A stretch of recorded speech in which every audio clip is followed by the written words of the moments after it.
Chapter 610, Thousand Blessings Festival. 2. Senior Servant Lu found her explanation to be rather reasonable, so she didn't linger on that topic.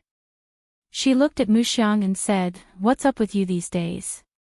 Why have you become so absent-minded? If you're like this, how can I trust you to take care of the matriarch properly?"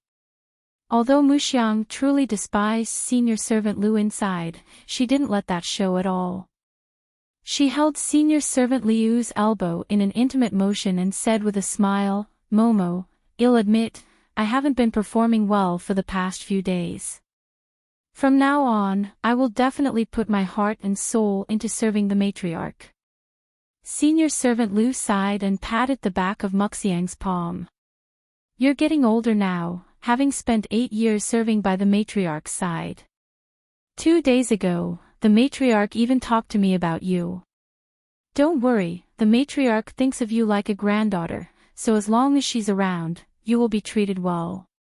Muxiang nodded bashfully and personally walked Senior Servant Lu to the door. As Senior Servant Liu's silhouette disappeared into the distance, Muxiang's face returned to that of gloominess and malevolence. She was stuck serving the matriarch in Qingxi Hall, so it was rare enough for her to meet He Sanlang. If he moved out, the likelihood of her seeing him again was close to zero. Just what should she do? After departing from Muxiang's residence, Senior Servant Lu suddenly stopped by a crabapple tree. She turned her body slightly to ask the person beside her, "How have you been feeling about Muxiang recently?" The two maidservants following behind Senior Servant Lu looked at each other, then answered honestly, "Momo, with all due respect, Sister Muxiang's temper doesn't seem to be as good as in the past." They were already being extremely tactful with their wording. Muxiang had served the matriarch for many years, and she was known for having a good temper and being conscientious. The matriarch liked her very much. In the past, she had helped Senior Servant Lu with managing the servants of Qingxi Hall, and she had never made any mistakes. Moreover, due to Muxiang's great personality and the fact that she never lost her temper, the new maidservants all enjoyed working under her. However, in the past 2 months, Muxiang's temper had suddenly become rather short and violent. The servants working under her had been scolded to tears on multiple occasions. This was something that would have never happened in the past. Senior Servant Lu nodded, looking thoughtful. Moments later, she said, "From now on, pay more attention to Muxiang. Try to figure out what has happened to her." The servants acknowledged the order in unison. March 23rd, the day of the Thousand Blessings Festival. As it was the Qingping Emperor's birthday, there was no morning court held today. All officials from the 4th rank and up, as well as any titled nobles, were required to attend the palace's banquet in the evening. Female guests would be received separately by the Empress. As matriarch he wasn't well, she didn't intend to attend the banquet. Other than the matriarch, all the other masters of House Jingan would be in attendance. When it was time, Count Jingan held Countess Jingan's arm as they led their sons, He Changqi and He Changdi, and their daughter-in-law, Chu Lian, onto the carriages that had been prepared.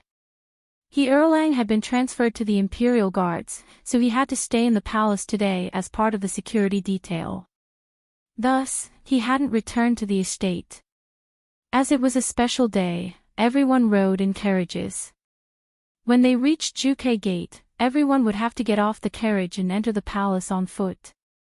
After passing Taishan Gate, male and female guests would be separated. The banquet held for the officials and noblemen would be in Wanmin Hall, while their wives and other female guests would proceed to the Imperial Garden in the inner palace. House Jingan's entourage to the palace consisted of 3 carriages. The leading carriage was occupied by Count Jingan and his wife, the middle carriage was occupied by He Changqi. He Changdi and Chu Lian sat in the last carriage. Chu Lian and He Changdi were wearing brand new clothes today. He Changdi was dressed in a sapphire blue robe with floral embroidery and silver accents. He also wore a matching cape and a marquise crown. He Changdi's eyes were shut as he rested in the carriage. The skies had already begun to darken outside, and only the gentle light of dusk made it into the carriage. Taking advantage of this light, Chu Lian raised her chin to stare at the side of He Changdi's face. As she watched him, she began to laugh. He Sanlang seemed to have heard her suppressed laughter, so he raised the curtains and stared at her. Chu Lian wore a long, silver-lined red dress made out of brocade. The upper half of it was a form-fitting top, covered in a light purple vest with silver accents and half-length sleeves. The vest ended at her waist, which was just right to show off the complicated embroidery of the bottom half of the dress. There was a matching thin red and silver shawl draped at her elbows and hanging down the back of her dress. Two interesting-looking bracelets made out of red coral were on her wrists. Their vibrant red color made for a stark contrast against the pale white of her arms and was very eye-catching. As she was already dressed so extravagantly, Chu Lian told Xian to style her hair into a simple bun. The only accessory on her hair was a white jade hairpin with a ruby inlay. There was also a ruby hanging in the middle of her forehead. Contrasted against her skin, the ruby helped her skin look all the more fair and beautiful. Today, Chu Lian's bangs had all been combed away to show off every flawless bit of her forehead. Her beautiful oval face helped to emphasize her bright and clear almond eyes. The moment He Changdi opened his eyes, he was greeted with the breathtaking beauty of his wife. Chu Lian's eyes were currently in the shape of crescent moons, accompanied by a wide smile on her face as she looked at him. He Changdi felt the impulse to hide this beautifully dressed woman away, so that no other man would receive such a feast for the eyes. Chapter 611, Thousand Blessings Festival, 3. He Changdi had his hands on his knees as he rubbed the green jade ring on his thumb. Chu Lian was also wearing a smaller-sized ring like his on her left hand. When Chu Lian noticed He Changdi's gaze directed at her, her smile brightened even more. He Sanlang raised his brows a little. In a charming voice, he said, "What are you smiling at?" Chu Lian tilted her head. He Sanlang had an originally frosty disposition, but his experience as part of the Northern Army had given him a trace of a military man's air. His face was incomparably suave, he had well-defined features, a tall nose, and a pair of dark eyes which were incredibly captivating. He was like a frigid iceberg in the midst of a raging storm, and anyone who accidentally wandered into his reach would never be able to break away. Learning from him, Chu Lian raised her eyebrows as well and said, "He Changdi, I don't notice it normally, but you're pretty handsome now." He Changdi had refined facial features, and his skin was fairer than most men. His figure looked like it was sculpted by the gods. He had truly received the best traits of both Countess Jingan and Count Jingan. She hadn't felt much about it at all when she was reading the novel, but now that she could see him with her own eyes and he had become her husband, she was overwhelmed by the difference. Despite his thick skin, there was no way He Changdi could stay stoic against his wife's unbridled praise. Although he didn't show it on his face, his ears reddened a little. As they spent their days together, Chu Lian had already become more aware of the minute changes in his expression, so she snickered inwardly. Actually, He Changdi was still very innocent in some ways. He Changdi didn't speak a word and pursed his lips. From a bystander's point of view, it was like his face had become even grimmer, perhaps bordering on enraged, but that wasn't actually what happened. He was just shy and embarrassed. Chu Lian was incredibly entertained. She wanted to tease him more.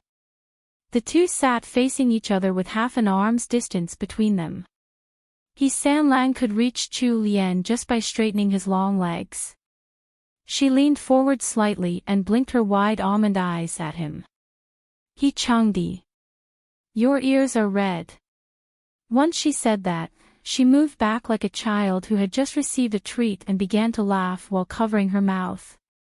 A twitch developed on He Changdi's forehead. Taking advantage of the fact that Chu Lian had her guard down, he reached forward and caught her, pulling her over to his side and making her sit beside him. Still in the middle of laughing, Chu Lian was startled by his sudden overbearing action. Before she had the chance to relax, her small mouth was sealed by a pair of ice-cold lips and her mouth was plundered. Chu Lian's eyes widened. She subconsciously resisted by pushing away the strong man with both hands. Unfortunately, her feeble arms didn't have enough strength to make any difference. When He Changdi was satisfied with the taste of her sweet mouth, he let go of her. Her cheeks were like now as red as apples as she leaned against He Changdi's chest, panting heavily. With watery eyes, she glared at him in protest. He Changdi leaned down so that his mouth was by her ear. With a deep voice, he whispered, "You look really good right now, too." Chu Lian's eyes widened in mingled shock and bashfulness. How could he say that? She had been sincere while praising his appearance, yet he had only complimented her after their kiss. Was he trying to say that she only looked good when she was out of breath? She had just wanted to tease him a little and wasn't expecting to be assailed in return. Chu Lian brandished her claws and struggled in his embrace, but He Changdi seized hold of her with a grim face, fiercely admonishing, "Stop moving." Seeing his face actually turn grim made Chu Lian even more depressed. She was about to retort, but before she could, she came into contact with something hard under his robes, causing her to freeze up entirely. Chu Lian was now the very picture of an obedient puppy. She was rather speechless, all she had done was struggle a little, and He Sanlang had such a huge reaction. Was this a good or bad thing? He Changdi pulled her closer into his embrace. He restrained his emotions and suppressed the growing impulse in his body. He looked down at the woman in his arms, who he truly wished to settle right now, but this regrettably wasn't the right time. Some time later, He Changdi suddenly whispered something into her ear, which made her eyes widen again as she looked at him in disbelief. He Changdi's expression didn't change at all and he acted as if he was earnestly discussing an important scientific question. "What's wrong?" Senior servant Zhong said that it will be easier to get pregnant by doing that. Chu Lian was incredibly tempted to roll her eyes at him. There wasn't any correlation between the posture they used and the chances of getting pregnant. Her period had just ended, so this was her safe period. The possibility of her getting pregnant now was minuscule. No way. When Chu Lian spoke, her face started to turn red. Who knew what He Sanlang was thinking right now? He unyieldingly answered, "How would you know if you don't give it a try?" The couple were in the midst of discussing physical limitations in the carriage, when the mounted Liyue reminded them from outside, "Third young master, third young madam, were about to arrive." Sure enough, the carriage slowed down, then came to a complete stop. Liyue spoke up again, "Third young master, third young madam, you'll have to get off the carriage here. The path onwards has been blocked by the carriages of other families." Chapter 612, Thousand Blessings Festival, 4. He Changdi tucked some stray locks of hair behind Chu Lian's ear, before sweeping aside the curtains of the carriage and looking outside. The path had indeed been blocked by the numerous carriages of other families. They were all crowding over at Juke Gate.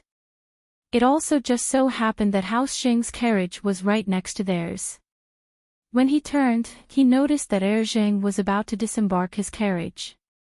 Zheng noticed the couple as well, and took the initiative to greet them. "Marquis An Yuan, honored Lady Jeannie, it's been a while." He Changdi nodded towards Zheng with a chilly and unsociable countenance, while Chu Lian smiled at Zheng and returned the greeting. Zheng seemed to have something to say as his mouth opened, but before he could speak a word, He Changdi let the curtains of their carriage back down. Chu Lian. Zheng. Chu Lian looked speechlessly at her lunatic husband. She softly said, "What are you doing?" Zheng obviously wanted to speak. "Can't you put the curtain back down after the conversation is over?" He Changdi coldly turned his head to face Chu Lian and asked, "What rank are you now?" Chu Lian was flabbergasted. This fellow was changing topics too quickly. He hadn't even answered her question, yet he had already presented her with another. A second-rank Marchioness. Chu Lian subconsciously answered. Although she was still Honored Lady Genie and it was a title bestowed by the Emperor, the Honored Lady title was merely a fifth-ranked title. It was a far cry from a second-ranked Marchioness. Thus, when in gatherings in the palace or daily social interactions, she would automatically assume the title with the highest rank. Therefore, Chu Lian was attending the banquet in the palace with her status as Marchioness on Yuan, and not Honored Lady Genie. He Chang's tone became increasingly displeased. What did he just call you? Honored Lady Genie. Chu Lian. She had finally learned why this lunatic He Sanlang was being so rude. It was because he didn't like how others addressed her. Erjing hadn't done it on purpose, right? Maybe he had just called her Honored Lady Genie out of habit. Chu Lian glared at him. Their carriage was well and truly stuck here. They had no choice but to get off. He Changdi first leapt off the carriage, then supported Chu Lian as she got down by stepping on a stool. Hidden by the wide sleeves of his robes, He Sanlang held Chu Lian's little hand as they walked towards Count Jingan's carriage. One was tall and wide while the other was short and slender, so they looked strangely matching when they stood together. What He Sanlang and Chu Lian didn't know was that Xiao Bojian was nearby and looking in their direction with his hands behind his back. He had a sinister expression on as he looked at He Changdi with jealousy and hatred. When Chu Lian got off the carriage, her soft and tender lips looked a little swollen.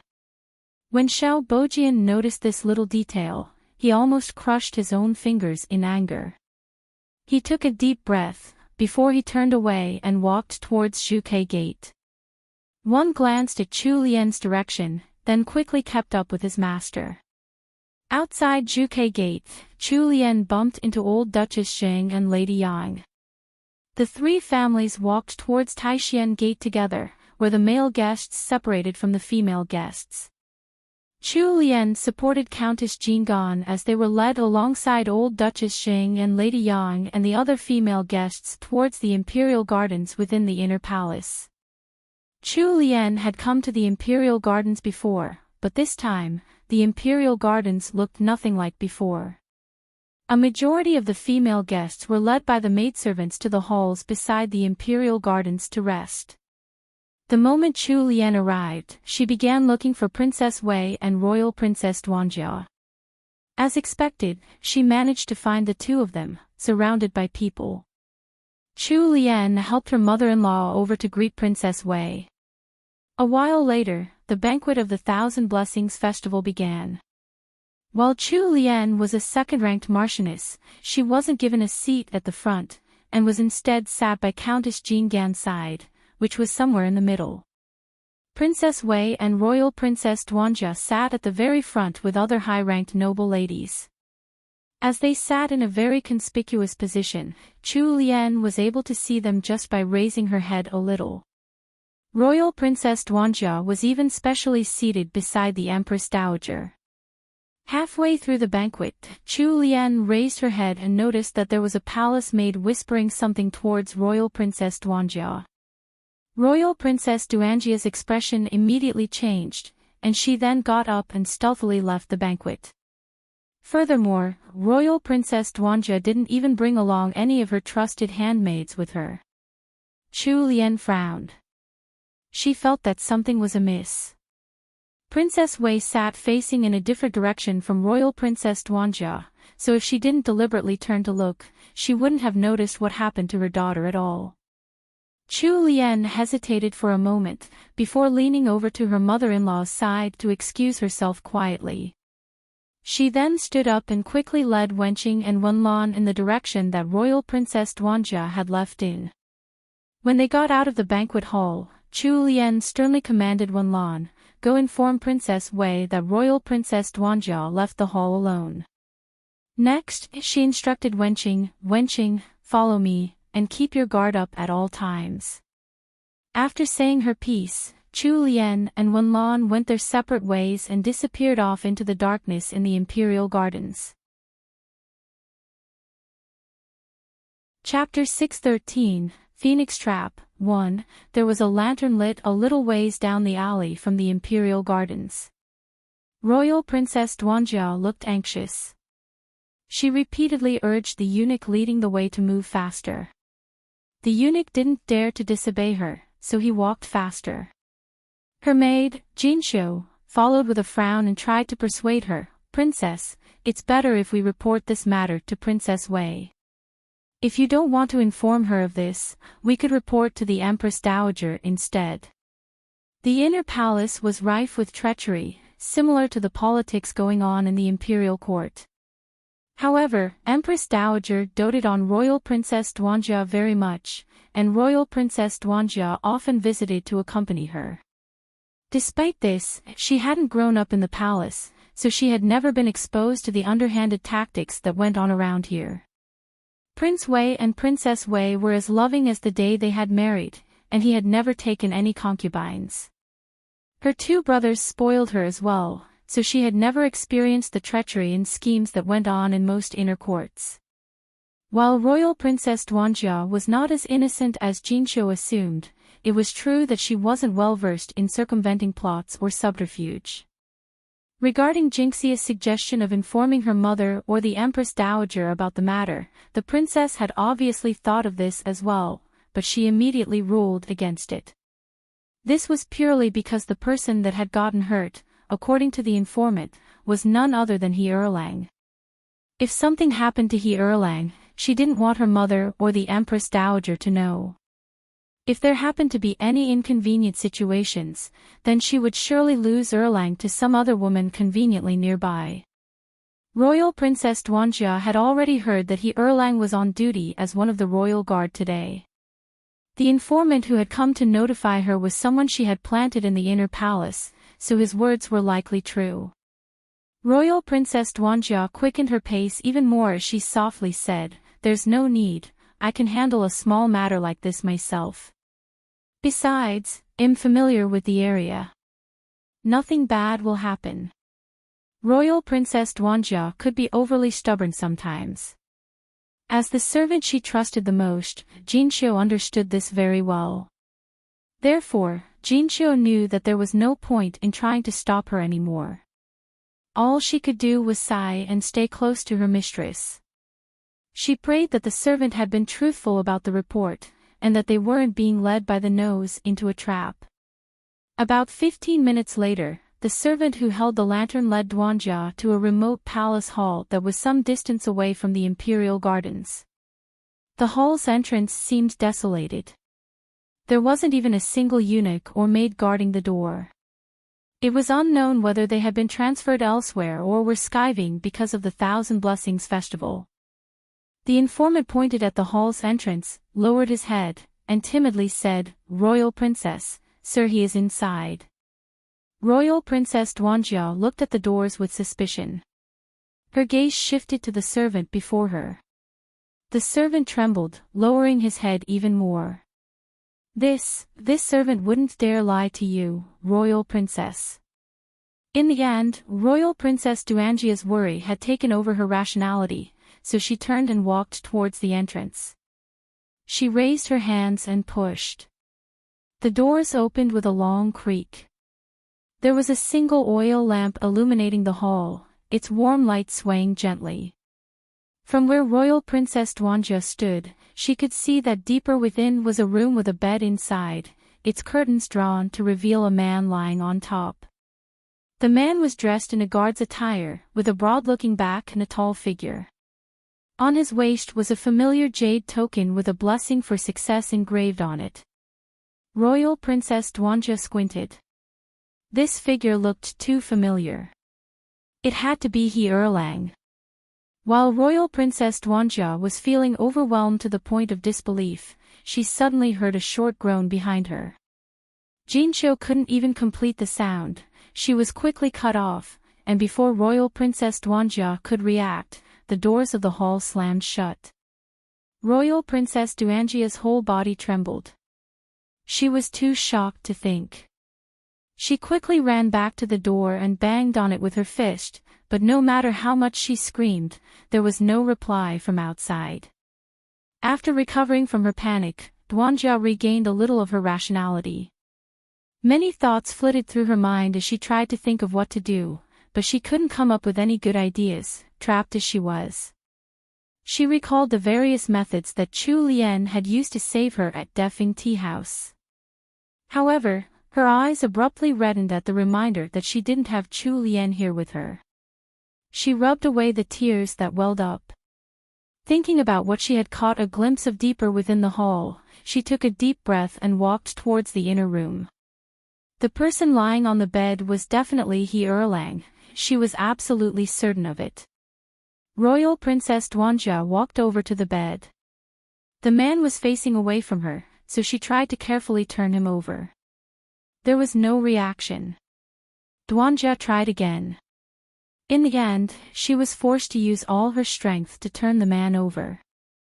Borrowing the dim light from the single lamp in the room, Royal Princess Duanjia managed to confirm that this was indeed House Jinggan's second young master, He Changjue, after a closer examination. He Changjue was currently unconscious. There were droplets of sweat on his forehead, and his lips were red.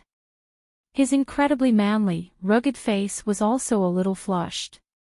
Even though they both liked each other and had seen each other in private a few times, they hadn't progressed very far. They only maintained a very cordial relationship on the surface and had never taken the next step. They never did anything that was out of the ordinary between friends. A situation like this where they were in a room together with no one else had never happened before, and to add on to that, He Erlang was unconscious. Royal Princess Duanjia tapped He Changjue on the cheek, but the sleeping He Erlang didn't show any signs of waking up. Royal Princess Duanjia frowned. She got up and glanced at the table. All of a sudden, an idea popped up in her head. She poured cold water into a teacup, carried it to the bed, and tossed the contents onto He Changju's face. The bone-piercing chill of the water finally got a reaction out of He Erlang. He slowly opened his eyes, but they took some time to focus due to the headache he had. His vision was a complete blur. He swung his head from side to side, then pressed on several acupoints on his body. He rubbed his temples one more time. A few moments later, He Changjue was finally able to see what was in front of him. Once his vision cleared up, he immediately caught sight of Royal Princess Duanjia who sat beside him. He Erlang gaped. He stuttered a little as he asked, Princess. Chapter 614, Phoenix Trap, 2. Seeing that He Erlang had finally woken up, Royal Princess Duanjia could finally set her worries to rest. However, on the outside, she haughtily raised her chin at him. She sneered and said, "So you still recognize that it's me, huh? He Erlang, if I wasn't here, you would have likely been sold off into slavery without even knowing." Royal Princess Duanjia glared as she scolded He Erlang. Even her hands were subconsciously placed on her waist, as if that could make her look more intimidating. As his vision cleared, He Changju's mind also cleared up. Something in his field of view caught his attention. He squinted at it, then got up and poured all of the teapot's cold water onto that thing.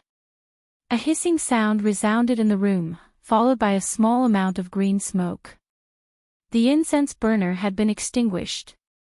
Royal Princess Duanjia was completely caught off guard by his sudden action and dropped the haughty attitude that she had been taking. Shocked and slightly frightened, she asked, "What's wrong?" "There's something wrong with this incense." "Ha!" With widened eyes, Royal Princess Duanjia's attention shifted towards the octagonal incense pot.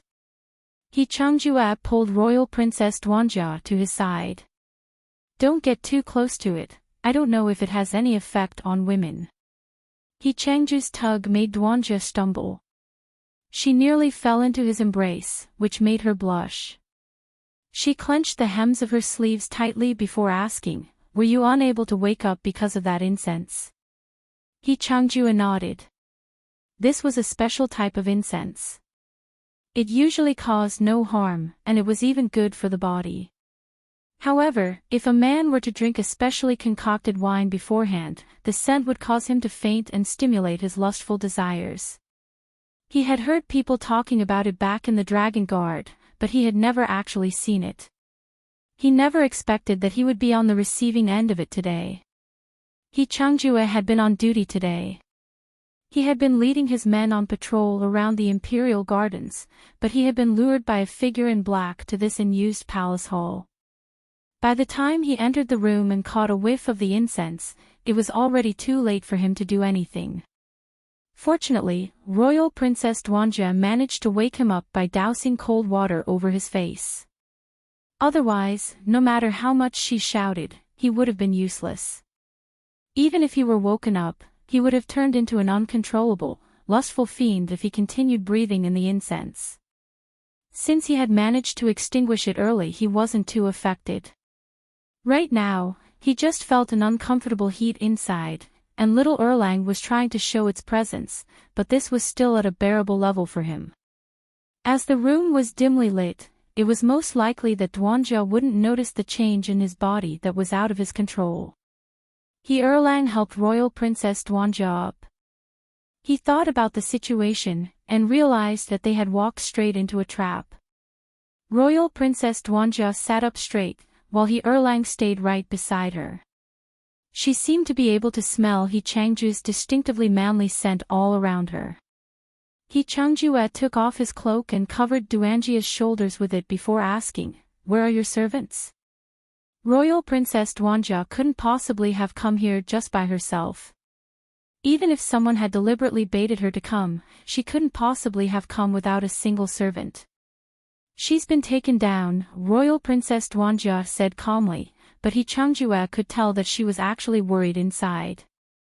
Erlang recalled the maid who frequently helped to deliver letters between the two of them. He reached out with the intention to console Duanjia by stroking her head, but then at the last minute, he recalled the fact that there was no official relationship between them and awkwardly retracted his hand. "She should be fine. I was their target, so that girl's life shouldn't be at risk." Royal Princess Duanjia glanced at him and twisted her lips to one side. "What should we do next?" Changju's pupils shrunk. "Let's wait and see. I want to see just who is trying to plot against me." Royal Princess Duanjia was frightened by the abrupt change in his expression. The ferocious snarl on his face made her mind go blank. She had never known that Erlang could be so decisive and authoritative. A slight smile subconsciously formed on her lips. This man was becoming more and more attractive to her.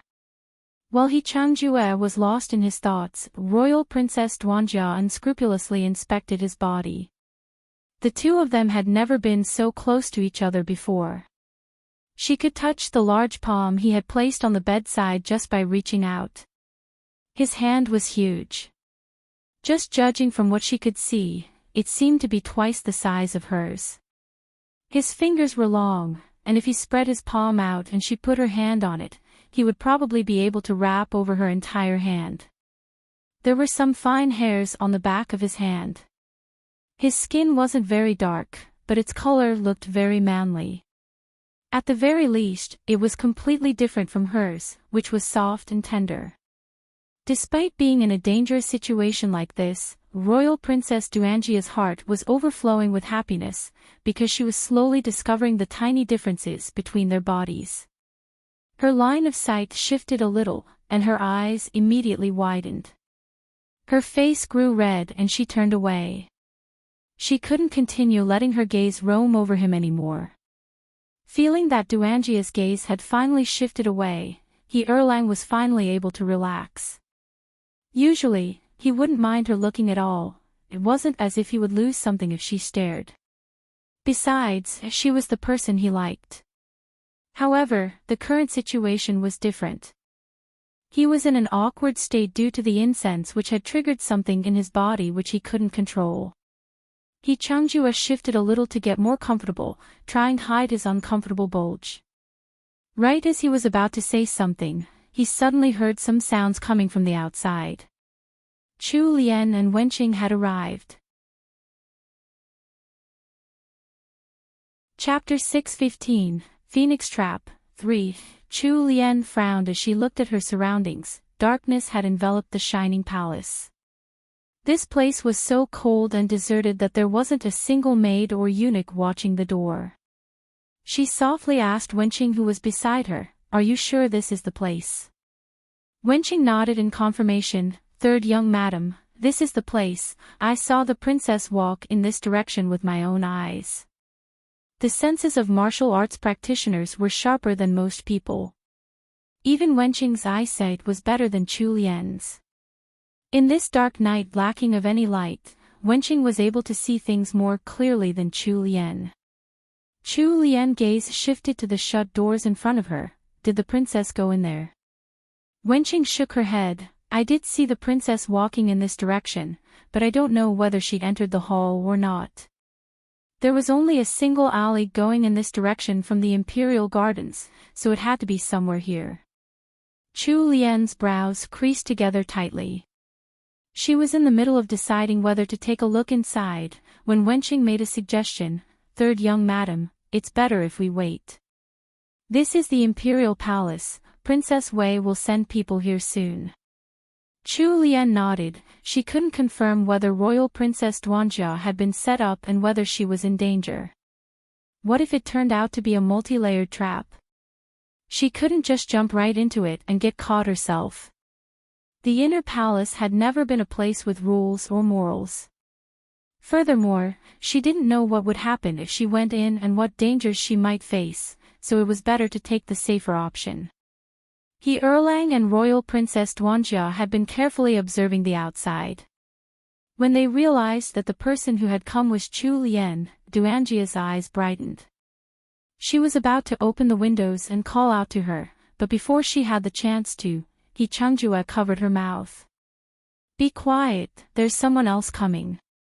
Sure enough, the moment He Erlang whispered this to her, two men had walked out from the darkness. The man who stood in front was very young. He wore a black brocade robe, and he had a tall and slender physique. It wasn't until he stepped into a lit area that Duanjia was able to identify him. He Erlang fixed his gaze upon the beautiful man beyond the doors and made sure not to miss a single movement or expression on his face. Xiao Bojian leisurely walked out from the darkness, with one following behind like a shadow. Chu Lian looked up and noticed the man. When she realized who it was, she had the urge to curse at the heavens. This damned Xiao Bojian was way too clingy. He truly lived up to his role as the male lead in the original novel. Was he forcibly increasing his screen time? Xiao Bojian's black robe was low profile but luxurious. One just had to look at the patterns on it to tell that it had been made of an exceptional quality fabric. It was unfortunate that such a great cut of cloth had been wasted on him. A robe like this would definitely look a lot better on He Changdi instead. Chu Lian quickly cleared away these random thoughts in her head. She raised her chin a little, facing the man coming towards her with a frown. Wenqing hadn't expected Xiao Bojian to appear at a time like this. She quickly took a step forward to protect Chu Lian, and took up a ready position to prepare herself. If Xiao Bojian made any moves, she would immediately attack him. Unfortunately, Xiao Bojian completely ignored Wenqing's protective movements. A faint smile appeared on his lips and his peach blossom-shaped eyes stared at Chu Lian with ample tenderness and a fragment of resentment. In the next second, Chu Lian heard Xiao Bojian speak, but even before he spoke a word, she already had goosebumps all over. "Lianer, you're finally willing to see me." As he said that, he looked even more lovingly at Chu Lian. Chu Lian. What the hell? Had this fellow gone mad since their last meeting? When had she ever been willing to see him, or even tried to see him? She had clearly been lured to this place. If Royal Princess Duanjia hadn't left suddenly, she wouldn't have been worried about Royal Princess Duanjia's safety, and she wouldn't have come to this remote part of the palace so hastily. Was there a hole in Xiao Bojian's head? Had he been born without a cranium? Chu Lian asked with guarded eyes, "Why are you here?" Xiao Bojian smiled. His gaze became increasingly gentle. However, when such a meek expression appeared on his face, it made people feel uneasy instead. Xiao Bojian seemed like someone who always had a gloomy expression, so this sudden change only made others more wary. "I'm waiting for you." He spoke these words with a gentle smile, like a kidnapper using some chocolate to entice a greedy child. Chu Lian had a look of disgust. Did he think that he could trick her like she was a 3-year-old? "Just what do you want? What happened to the princess? Why have you led me here?" Chu Lian didn't want to beat around the bush with him. If she had the choice, she wouldn't want to spend even a second more around a person like Xiao Bojian. Perhaps noticing the disgust and hatred in Chu Lian's eyes, the gentle smile on Xiao Bojian's face instantly froze up, then cracked and completely fell apart. In the next instant, it was as if he had changed faces. His face became gloomy as hell, and that perfect face now seemed to contain malevolence. His glare locked onto Chu Lian. It seemed as if he wanted to see right Chu Lian and find out what she truly thought. "Lianer, do you truly not like me anymore?" As he said this, pain and regret showed on Xiao Bojian's face. Chapter 616, Phoenix Trap. 4. Chu Lian wanted to roll her eyes at him. She felt really wronged. From the very beginning, she had never felt anything for him, all right. Without any mercy, Chu Lian replied, "Sir Xiao, you need to know your place. I am Marchioness on Yuan and there is no connection between us. Therefore, there's no need to even mention like or dislike." Xiao Bojian's head tilted down a little. His face was shrouded in darkness, so Chu Lian was unable to see his current expression. A moment later, he raised his head again. The malevolent look on his face had disappeared. All that was left was his usual gloominess. He suddenly spoke, "Lianer, do you want to know the truth about your mother, your birth mother?" The life of the deceased first wife of House Ying's second master was basically a mystery. The moment second madam had passed on, it was as if nobody in House Ying remembered what she looked like. If it hadn't been for the existence of the sixth Miss, Chu Lian, everyone would have thought that second master hadn't married before. Later on, when Chu Lian had grown up and started to become more aware, there was no one around her who knew anything about her mother. Even senior servant Gue, who was closest to her, only knew a little bit from hearsay. Since young, Chu Lian had wanted to know more about matters regarding her mother, but nobody would tell her. On the other hand, her father, Chu Qijing, would get angry at the mere mention of Chu Lian's mother. Second master had remarried very quickly and his new wife treated Chu Lian harshly. Once the new second madam had birthed her own daughter, she would constantly make things difficult for Chu Lian. This only increased Chu Lian's desire to know about her mother she had never gotten to meet. She would often fantasize about how her mother would look like if she were alive, especially when she was being bullied by her stepmother or Miss Yuan. Later on, Xiao Bojian had entered House Ying and Chu Lian had become friends with him. When the two chatted, Xiao Bojian learned about Chu Lian's wishes to find out more about her mother. The scheming Xiao Bojian had committed this to memory, and today, he had finally found a use for it. If the person who stood in front of him were the real Chu Lian, there was no doubt that she would definitely have become agitated and asked Xiao Bojian about things like what her mother looked like or her personality, and more. Unfortunately, the Chu Lian right now was already a completely different person. The original Chu Lian's mother had passed away a long time ago, and she didn't care enough to find out about the looks of a dead person. Even if she knew, it wasn't like it would do her any good. As a simple glutton, the current Chu Lian was simply uninterested in finding out other people's secrets, and wasn't a particularly curious person. Just as Xiao Bojian thought that victory was within reach and he was excitedly waiting for Chu Lian to take the bait, Chu Lian calmly replied without so much as a ripple in her heart, "I don't." In her mind, Chu Lian thought that this was none of her business at all. She'd rather go home earlier and hug He Sanlang to sleep. It was as if a bucket of icy water had been dumped over Xiao Bojian's head, dousing his excitement.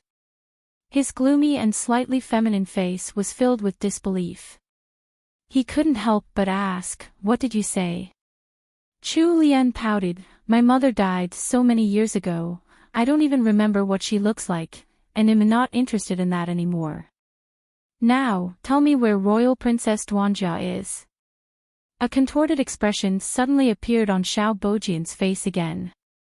It was unknown whether he had become angry from her words, or if he was enraged by the fact that things hadn't progressed the way he expected. He spoke to Chu Lian with an angry tone, "Chu Lian, this clearly wasn't what you said back then." Chu Lian's eyes shifted away a little. She wanted to stall for time. Everyone changes. Even if I wanted to know about it in the past, I am no longer interested now. You. Xiao Bojian was seething with rage. Chu Lian shot a signal at Wenqing with her eyes. "Lianer, you've changed." Chu Lian's mouth twitched. Xiao Bojian was too slow. It wasn't just her personality that had changed, she was practically a different person, all right? You don't have to try signaling your servant. With her level of martial arts, she isn't even a match for my guard. Saying that, Xiao Bojian glanced back at the shadow-like one. Two words came out of his mouth, "Take her." One moved like a sudden wind. Although Wenqing's martial arts weren't bad, there was still an insurmountable difference between her and one who was specially trained as an assassin. With only a few moves, one had knocked Wenqing unconscious. However, when one was about to grab hold of Chu Lian, he was blocked by a figure who suddenly leapt out of the darkness. One looked at the man who wielded a sword in front of him, and stared at the man with disbelief. He Changdi had suddenly appeared with his handsome but grim face and frosty eyes. His chilly gaze fell upon Xiao Bojian, and he spoke with his deep, tantalizing voice, "Xiao Wujing, just where are you trying to take my wife to?" Xiao Bojian gave He Changdi a death stare. He nearly fainted from the force of his fury. His hands which were at his sides turned into fists, and he clenched them so much force that the joints turned white. Chapter 617, Phoenix Trap, 5. Xiao Bojian couldn't figure out how He Changdi had appeared here so abruptly when he had prepared such a meticulous plan. Moreover, he had impeccable timing. It was as if He Changdi had already anticipated all of this and had only been waiting for him to fall into his trap. Xiao Bojian gnashed his teeth. A sinister glint appeared in his eyes. He glared at He Changdi with his icy gaze, as if he wanted to shred the man in front of him to pieces. However, He Sanlang wasn't a simple man. He was completely indifferent to the murderous intentions within Xiao Bojian's gaze. The two of them waged a silent war with their eyes, nearly causing sparks to fly through the sheer force of their glares. Soon, footsteps could be heard approaching from the distance. Chu Lian felt inwardly relieved. It seemed like the people that Princess Wei sent had arrived. Xiao Bojian had an extremely terrible expression on his face. One slowly retreated to Xiao Bojian's side and whispered something into his ears. After that, he shielded Xiao Bojian by keeping him behind himself. Xiao Bojian realized that his plan for today had been completely ruined. He had already lost the best opportunity to strike. He turned away from the irritating He Changdi and met with Chu Lian's solemn face instead. Before he left, he said, "Lianer, I'm still true to my words. If you come and find me, I'll tell you the truth." Leaving behind that parting message, Xiao Bojian left without any hesitation under the protection of one. They swiftly disappeared around the corner of the remote palace hall. He Changdi didn't chase after them. Although he was highly skilled in martial arts, if they really fought, he would barely be able to hold his own against one. As a specially trained assassin, one definitely had some hidden skills up his sleeves. If they really engaged in battle right now, he would probably be at a disadvantage. Furthermore, he still needed to protect Chu Lian, so he couldn't risk their own safety. Xiao Bojian seemed to have also predicted He Changde's thoughts, so he immediately left under one's protection without any intention to fight. The sound of footsteps seems to be getting closer. She could also hear the sound of voices accompanying them from time to time. Chu Lian glanced at He Changde, who was still standing beside her. Worried, she said, "Hurry and leave. If someone finds you in the rear court, you'll be punished." Men were prohibited from entering the inner palace without permission. Even princes had to move out of the palace and into their own estates when they came of age, let alone outsiders. He Changde wasn't one of the imperial guards who were allowed to enter and leave the inner palace freely. However, instead of leaving, He Sanlang pulled his wife closer, then suddenly embraced her with his arms. Chu Lian could feel the gentle kiss he planted on her hair, near her ear. Even Chu Lian didn't know how anxious and tense He Changde had been when he had been hiding in the shadows earlier. He was afraid that his beloved wife would personally agree to leave with Xiao Bojian. He didn't know when he started having these feelings, but Chu Lian had already occupied the most important place in his heart. If she ever left, his entire heart would be completely emptied. Chu Lian didn't know that so many thoughts had already gone through the mind of the sensitive and thoughtful He Changde. She exerted some strength and pushed at He Changde's sturdy chest with her two little hands while saying, "He Changde, let go of me. The palace servants are almost here. I'm not letting go." He Sanlang actually started to throw one of his fits now, of all times. Chu Lian was on the verge of dying of frustration thanks to him. She whispered angrily, "What do you want?" Damn it, she hadn't gained a husband at all. He was obviously an idiotic, overaged son. "I'll let go if you promise me something," He Changde requested cunningly. Chu Lian was about to go crazy as she stared at the intersection. She didn't have the time to care about his request, so she hastily agreed and said, "All right, I'll agree to anything you want. I'm begging you, please hurry up and leave." As the group turned the last corner, He Changde swiftly disappeared into the shadows at the last second, giving Chu Lian a heart attack. Chu Lian cursed him in her mind. If she had a weak heart, she would have already gone crazy from the fright. After calming her breathing, Chu Lian turned towards the direction of the new arrivals.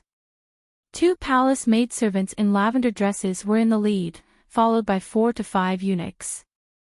Wenlan and senior servant Lan walked beside them. Before the two of them had even reached her, they were already anxiously looking in her direction. When she noticed Wenqing lying limply on the ground, Wenlan widened her eyes in shock and quickly hastened her pace. Senior servant Lan immediately held on to Chu Lian's hand when she arrived in front of her. "Honored lady, are you all right? Were you injured?" Wenlan promptly kneeled down to examine Wenqing's injuries. Her heart finally relaxed when she noticed that Wenqing had only been knocked unconscious. Chu Lian shook her head. "I'm fine. Momo, send for someone to take a look at my maidservant. She was the one who protected me just now. Otherwise, I would have been hurt." The palace maidservant in the lead immediately asked Chu Lian about what had happened.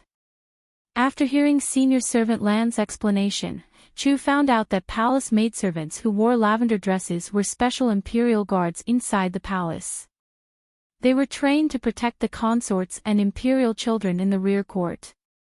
Their martial arts skills were not inferior to that of the imperial guards who received elite training. It was also the same for the young eunuchs who followed behind them. Chu Lian knew that these people had been sent by Princess Wei, so she told senior servant Lan about everything that had happened, excluding He Chang's disappearance. Senior servant Lan's brows drew together in a frown, and she quickly led the party into the palace hall. Chu Lian was still uncertain whether Royal Princess Duanjia was really inside, but they still had to enter the hall anyway to make certain their guesses. Senior Servant Lan served under Princess Wei, so she was the most suitable person to handle this matter. Chapter 618, Phoenix Trap. 6. Shortly afterwards, Senior Servant Lan found Royal Princess Duanjia unconscious within the room. They also found Jinxiu, who had been moved into a dark corner after being knocked unconscious. Senior Servant Lan had also brought along a maidservant who was knowledgeable in medicine.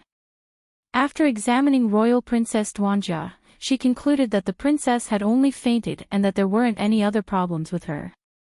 Senior Servant Lan was finally relieved after hearing her confirmation. By this time, Royal Princess Duanjia and Jinxiu had both regained consciousness.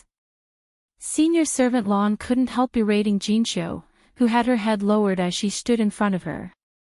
As a maidservant, what were you doing letting the royal princess run around like that? Royal Princess Duanjia hastily stopped Senior Servant Lan. Momo, it was my fault, so don't blame Jinxiu anymore. Senior Servant Lan was also familiar with Royal Princess Duanjia's personality, so she could only sigh several times and say, "It was fortunate that honored lady saw you leaving and swiftly notified Princess Wei. If something happened to Royal Princess, then Princess Wei would be heartbroken." Royal Princess Duanjia's eyes lit up when she heard Senior Servant Lan mention Chu Lian. She quickly asked, "Chu Lu is here too?" Senior Servant Lan helplessly nodded. "Honored lady is in the outer room." Royal Princess Duanjia wanted to jump off the bed just as Senior Servant Lan finished speaking, but Senior Servant Lan stopped her. "Royal Princess, your body is still weak after we treated you with the antidote for that sedative. You can't get out of bed and walk right now. Momo, tell Chu Lu to come in." Senior Servant Lan didn't have any other choice, so she went out to inform Chu Lian of the summons. A moment later, Chu Lian entered the room. Royal Princess Duanjia was leaning on the chaise with a thin blanket covering her legs. Her eyes glimmered when she saw Chu Lian entering. She hastily dismissed the palace maidservants in the room. By the time Chu Lian sat on the chaise, she and Royal Princess Duanjia were alone there. Before Chu Lian was able to speak, Royal Princess Duanjia was already pulling on her arm. "Chu Lu, come with me." Chu Lian responded with a confused awe. She didn't understand Royal Princess Duanjia's intentions. What was she trying to do? Her body was still weak from the drug. After breathing in a sedative and then taking the antidote, a normal person would feel weak for some time. Even their legs would be unstable when walking. Where did Royal Princess Duanjia want to go at this time? "Royal Princess, stop joking around." Chu Lian gave her a glare. "Chu Lu, I'm not kidding. Are you coming with me or not?" As Royal Princess Duanjia spoke, she placed her hands on her hips. She disregarded Chu Lian's objection and got up from the chaise. Chu Lian noticed that she was healthy and energetic. She didn't seem to be feeling weak at all. Shocked, she asked, "Royal Princess, you're completely fine?" Royal Princess Duanjia nodded and tugged Chu Lian towards the window. Chu Lian watched as she carefully opened the window and leaned outside. "Royal Princess, what are you doing?" Royal Princess Duanjia pulled Chu Lian to one side, then shook her arm endearingly. "My dearest Chu Lu, can you help me keep a lookout? I need to go out for a moment." Chu Lian frowned as she stared at Royal Princess Duanjia. Her eyes were crystal clear. Under the weight of her stare, Royal Princess Duanjia felt like she didn't have anywhere to hide. Thus, her face instantly burned up. All right, Chu Lu, I won't keep it from you. I want to go check on He Changjue. It'll come back really quickly, so help me keep a lookout." Chu Lian was immediately dumbfounded after hearing her words. "What?" Royal Princess Duanjia was going to look for He Erlang. When had their relationship become so intimate? The gears in Chu Lian's mind swiftly turned. She said, "Royal Princess, were you lured to this palace hall because of second brother?" Royal Princess Duanjia's face reddened as she nodded, not denying it. With Royal Princess Duanjia's confirmation, Chu Lian understood that something had probably happened to He Erlang. She immediately became anxious. Is second brother all right? Royal Princess Duanjia felt somewhat awkward when she thought about He Changjue. She hastily shook her head. Chu Lu, don't worry. He's fine. Just now, Momo came over too quickly. I still have something to say to him, but I didn't have the time to tell him just now. Chu Lian knew about Royal Princess Duanjia's feelings towards He Changjue, but she hadn't expected their relationship to have reached this stage so suddenly. If this was set during modern times, then it wouldn't really be considered a major issue. At most, they would just date as a couple, which was still a rather pure relationship. However, it was entirely different in the Great Wu dynasty. It was still a period of time when unrelated men and women had to avoid having close relationships. Thus, the relationship between the two of them could already be considered rather scandalous. A royal princess and an imperial guard. The two would rarely have the chance to meet. Chu Lian didn't have the heart to stop them from speaking to each other right now. Under Royal Princess Duanjia's pleading, she could only nod in agreement and promise to help deal with Senior Servant Lan, who was waiting outside. When Royal Princess Duanjia jumped out of the window, Chu Lian again reminded her to act quickly. Royal Princess Duanjia replied with her guarantee. Once out of the room, Royal Princess Duanjia cautiously approached a small room in the adjoining palace hall. Earlier, she and He Erlang had agreed that she would pretend to be unconscious, while he would hide in a small room nearby. Royal Princess Duanjia was in the middle of slowing down her pace as she got closer when she suddenly heard a man's muffled moan. She froze and took a moment to distinguish the voice, only to realize that it belonged to He Changjue. Her cheeks instantly flushed.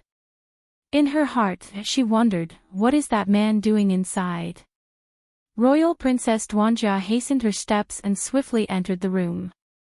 When she pulled apart the blinds hanging over the entrance, she witnessed an unforgettable scene. Chapter 619, Phoenix Trap, 7. A tall man was leaning against a small chaise beside the bed. The silvery moonlight shone in through the half-opened window, which just happened to provide a clear view of He Changju's current actions. His hand was stuffed deep inside the opening of his guard's attire. The lower part of his robes was moving up and down due to his movement. A thin layer of sweat covered his masculine face. His lips were slightly pursed and he was trying his best to suppress his heavy pants. As if he had heard something, he spun around to look in Royal Princess Duanjia's direction. He Changju's whole body instantly stiffened. In that instant, He Erlang really wanted to find somewhere to bury himself. It was too damned shameful to be seen by the woman he liked while satisfying himself. He wanted to die from embarrassment. He Erlang had a very unsightly expression on his face and he appeared to be extremely regretful. If someone were to give him a brick right now, he would definitely find a way to kill himself with it. Royal Princess Duanjia was also stupefied. She had originally come to find He Changjue because she had something to say to him. She never expected to witness such a scene. Although she was a single young woman, as someone born in the imperial family, there were certain things that she should naturally know of. She definitely knew what He Erlang had been doing based on his earlier actions. You. Royal Princess Duanjia nervously gulped and was only able to utter a single word. Her face was burning hot. He Erlang shifted his body sideways in an attempt to block Royal Princess Duanjia's line of sight. After that, he silently took out Miss Raiti from his pants. If Miss Raiti could speak, she would surely be crying pitifully. He had breathed in some special fragrance earlier, so his little brother was still very energetic right now and wasn't showing any signs of deflating. He Erlang. The gears in Royal Princess Duanjia's mind turned swiftly. She knew that He Changjue usually acted in a very orderly manner and had a lot of self-control. He didn't seem like a particularly lustful person. Thus, there was only one reason behind this awkward situation. She restrained her nervousness the best she could, but for some unknown reason, there was a vague and strange sense of excitement emerging from within the depths of her heart. She boldly stepped forward and asked in a soft voice, "Is this because of that fragrance?" He Changjue was in an extremely embarrassing state right now, so he didn't notice Royal Princess Duanjia's movement. His ears turned red, the blush extending down to his neck. He let out a light as confirmation. The embarrassed look on the old bachelor's face unexpectedly made Duanjia's heart ache for him. Royal Princess Duanjia had a sudden burst of sympathy when she stared at He Changju's well-defined features. Before He Changjue could react, Royal Princess Duanjia had already sat down beside him.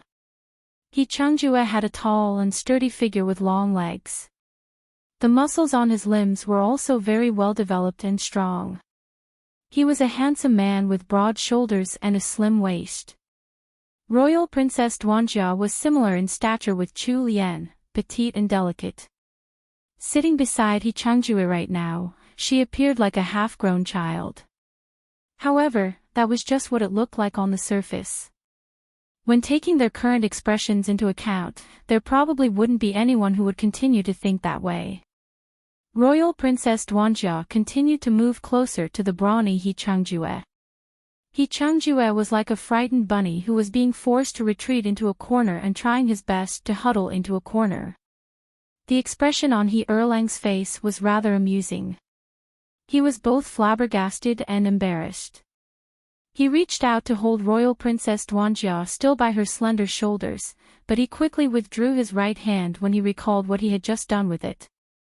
He stopped Royal Princess Duanjia from getting closer to him with one hand. However, he didn't dare to exert any force because she was a delicate young woman. He could only tell her helplessly, "Royal Princess, I'm fine. You should hurry back, otherwise Princess Wei will be worried." He Erlang's entire face was flushed red. He was really fine. He just had to use his five-fingered maiden to help him vent a few times. After that, the effects of the fragrance would be gone. However, Royal Princess Duanjia didn't act as he expected. Royal Princess Duanjia lifted a brow, giving her feminine face a rare trace of resolution and determination. "No, I'm not leaving. He Erlang, I want to help you." He Changjue. Damn, was she really not doing this on purpose? He Erlang was caught in a dilemma, suffering both physically and mentally. He wanted to scare Royal Princess Duanjia away with a stern face, but he had never thought that she would react this way. It wasn't within his expectations at all. While he was still thinking about how to get rid of this extremely persistent woman, his little brother had already been seized. He Changjue. The veins on his forehead throbbed. Damn it, this woman really wanted to kill him. Chu Lian was becoming increasingly anxious while waiting. 45 minutes had already passed. She anxiously looked towards the window from time to time. Senior servant Lan had already sent someone in to check on them once, but Chu Lian had ordered Lan to make an excuse to stall for time. If Royal Princess Duanjia didn't return soon, then even she wouldn't be able to hide it any longer. Just as Chu Lian was about to send Lan to go search for her, 3 special knocks suddenly sounded from the window. Chu Lian's anxious heart was finally able to settle down. She strode towards the window, opened it, and pulled Royal Princess Duanjia inside.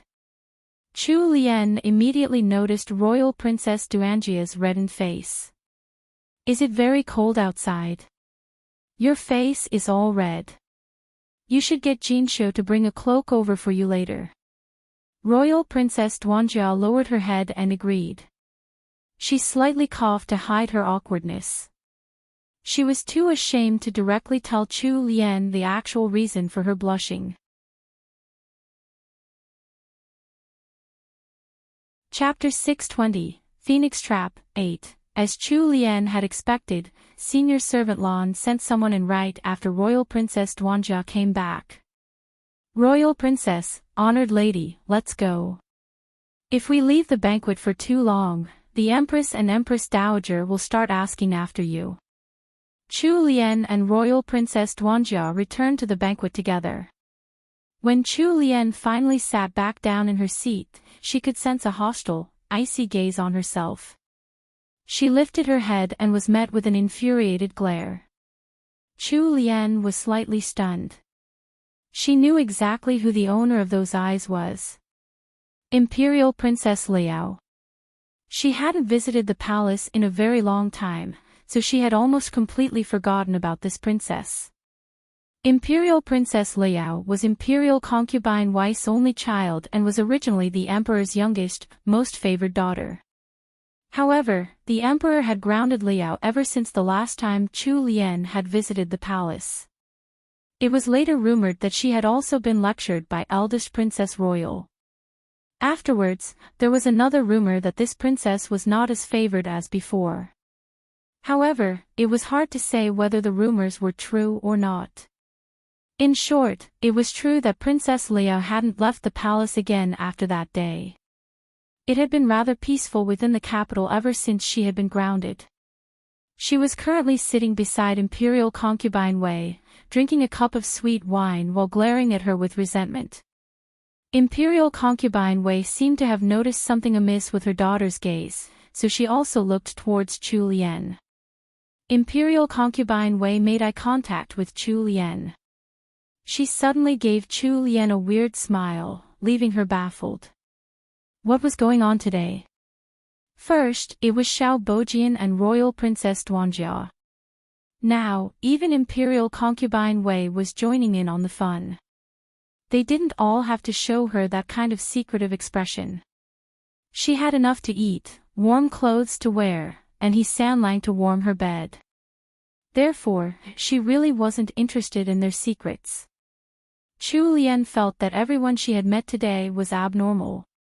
They all had a common problem, which was that they were all crazy. Chu Lian replied with a faint smile, which almost caused Imperial concubine Wei to choke on her frustration. If she could, Imperial concubine Wei would have definitely rushed towards the foolish and cheerful Chu Lian to give her a sound slap.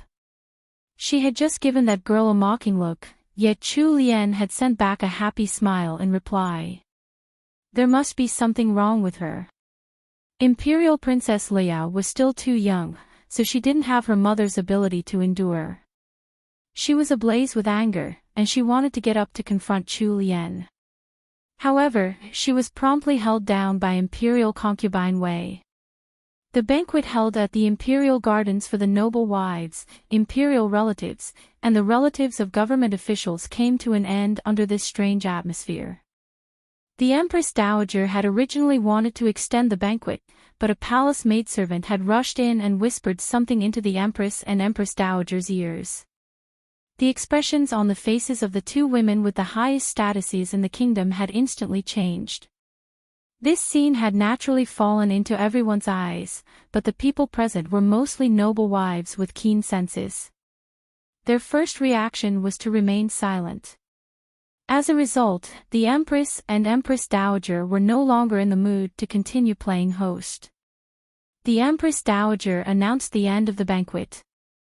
Court attendants had been arranged to send these noble women out of the rear court. Chu Lian supported her mother-in-law, Countess Jinggan, as they left with old Duchess Zheng and Lady Yang. As they were leaving, Chu Lian caught a glimpse of Consort Liang standing nearby with a palace maidservant supporting her. She suddenly fainted after hearing a palace maidservant's report, causing a wave of commotion. Chu Lian felt a thump of unease when she recalled the Empress and Empress Dowager's expressions at the end of the banquet. Had something happened over at the Qingping Emperor's side in Wanmin Hall?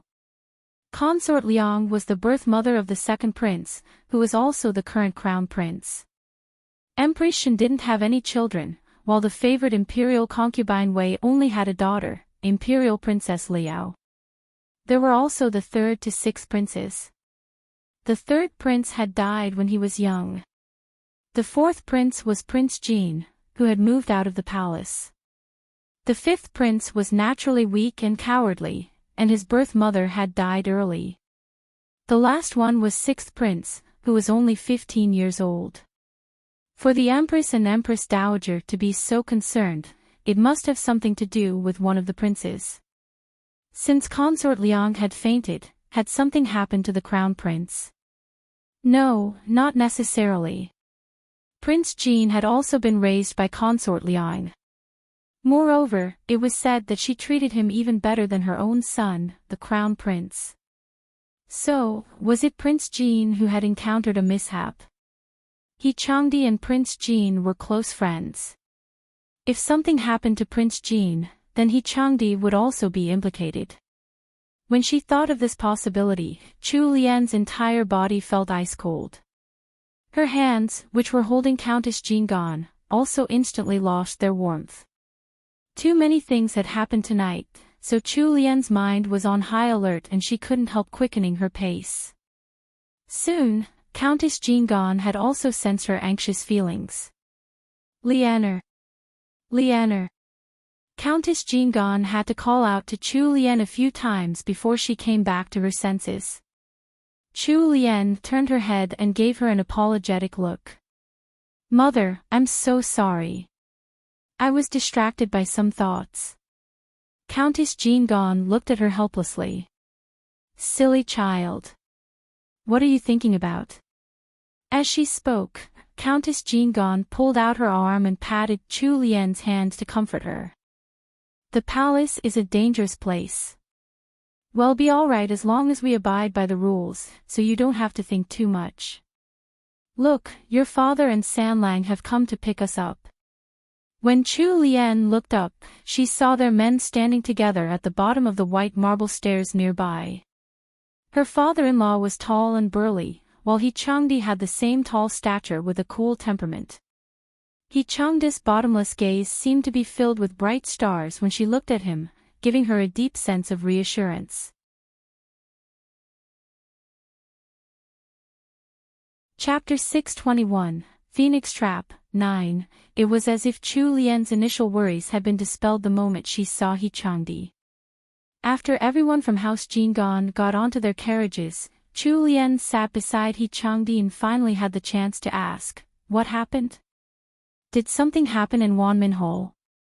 He Changdi still had a stern expression on his handsome face, but a rare sense of tenderness emerged within his gaze when he looked at his wife. He reached out one slender finger to help Chu Lian tuck a few stray strands of hair behind her ear. After that, he gently caressed Chu Lian's soft earlobe, lingering for a moment. The area around Chu Lian's ears was really sensitive, so she slightly hunkered down into her shoulders. She realized that she couldn't avoid He Changdi's annoying hand, so she could only let him continue. Her delicate earlobe quickly turned red due to the rubbing. Her cheeks also instantly flushed red. The crown prince is in trouble, He Changdi said, quiet and calm like he was discussing something as simple and ordinary as the day's weather.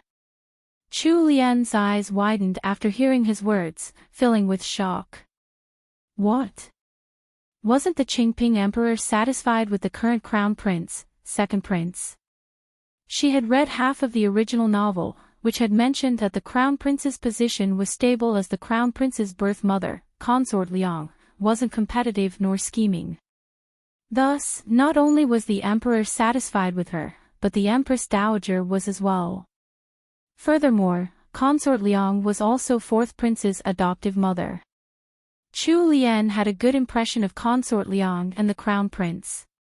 Why did the crown prince suddenly cause a problem? Even the Thousand Blessings festival had ended early. Thus, it was evident that this was a major incident. Fourth prince had a close relationship with the crown prince. Would fourth prince get implicated in this matter? He Changdi seemed to have noticed the worry in his wife's gaze. He reached out and lightly pinched Chu Lian's pert nose. His voice was still very composed when he spoke.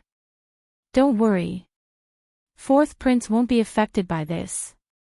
Chu Lian let out a faint sigh of relief. As long as Prince Jean wasn't involved in this, then He Changdi wouldn't get entangled by this matter either. If that was the case, she could rest easy. She wasn't very familiar with Consort Liang or the Crown Prince, so this matter was none of her business. The young couple sat inside the carriage. After listening to He Changdi's detailed recount of the incident, Chu Lian finally found out what had happened at Wanmin Hall to cause the emperor to fly into a rage. During the Thousand Blessings Festival, all the government officials in attendance were required to present a gift, and the princes were no exception. After the death of the eldest prince, the second prince had been appointed the title of Crown Prince for several years. Second prince had average skills and abilities, so the court officials had thought that second prince wouldn't be able to maintain his position as the crown prince. However, the idiotic second prince had miraculously been able to secure his status as the crown prince for the past 6 years because of his relations with Consort Liang and fourth prince. It actually wasn't all that surprising. Consort Liang could influence the emperor with her posturing within the palace, while the fourth prince, Prince Jean, acted as a scapegoat for the crown prince in court. Moreover, with the support of a group of court officials backing him, it was no wonder that he had been able to keep his position as the crown prince. However, Consort Liang hadn't been present at the male side of the banquet today. Fourth prince had also decided to stay out of today's incident. Thus, it wasn't surprising that the crown prince had to take responsibility after causing trouble today at the banquet. The trouble had started when the crown prince had presented the emperor with a phoenix. It was supposedly a mystic bird found in Lingnan, and a lot of money had been spent to transport it back. The bird's plumage was as beautiful as fire, and its tail resembled the magnificent spread of a peacock's. It had a golden crown and a mauve-colored beak. There was an orange line traced around its eyes. It looked undeniably noble and gorgeous. Everyone had been stunned as they stared at this mystic bird that had been brought into Wanmin Hall. They all admired the beauty of the mystic bird. The Qingping Emperor had also been elated over the present. Although the Crown Prince had wasted a lot of money and manpower to bring this mystic bird back to the capital, finding this phoenix was an auspicious sign for the Great Wu dynasty. It was even more of a good omen since it had been presented during the Thousand Blessings Festival. People were especially superstitious during the ancient times, so they truly believed in the auspiciousness of this mystic bird. Even the emperor was no exception. It was supposed to be a happy occasion for the emperor and his ministers to witness this propitious mystic bird, but no one would have expected for an accident to occur right in front of everyone's eyes. A palace maidservant in charge of serving drinks accidentally knocked over the teapot she was carrying on her tray. It landed right on the mystic bird, and the floor was instantly covered in a pool of washed-off dye. The Qingping Emperor's expression immediately turned grim when he saw it. He ordered someone to examine the bird and found out that it wasn't any sort of mystic bird. It was just a peacock whose feathers had been plucked and dyed. The Crown Prince had committed the grave crime of deceiving the emperor during the Thousand Blessings Festival. The emperor was infuriated, so he ordered for the Crown Prince to be taken away and locked up. As second prince was being taken away, he still had a face full of disbelief. In a moment of desperation, he had even called for the fourth prince, Prince Jean, who was sitting near the emperor. However, there wasn't even a single trace of emotion within Prince Jean's blue eyes this time. The Crown Prince had caused a scandal during the banquet, so there was no way for it to continue. The emperor had been so enraged that he left the banquet in anger. The Thousand Blessings banquet within Wanmin Hall had ended on a sour note. Chu Lian had only witnessed whatever happened after that, which was that someone came over to the Imperial Gardens to report about the incident. Chu Lian's eyes widened in disbelief. Wasn't the Crown Prince too reckless? He had actually dared to disguise a peacock from Lingnan as a phoenix. wasn't that absurd? Changdi lowered his head to look at his wife and slightly shook his head. Although the crown prince's actions are absurd at times, this isn't something that he would do. Chu Lian instantly understood He Sanlang's meaning. You're saying that someone else was behind this? Changdi hugged Chu Lian. His gaze deepened as he stared into the distance. After a long moment, he nodded. He suddenly asked Chu Lian, "Can you guess who it was?"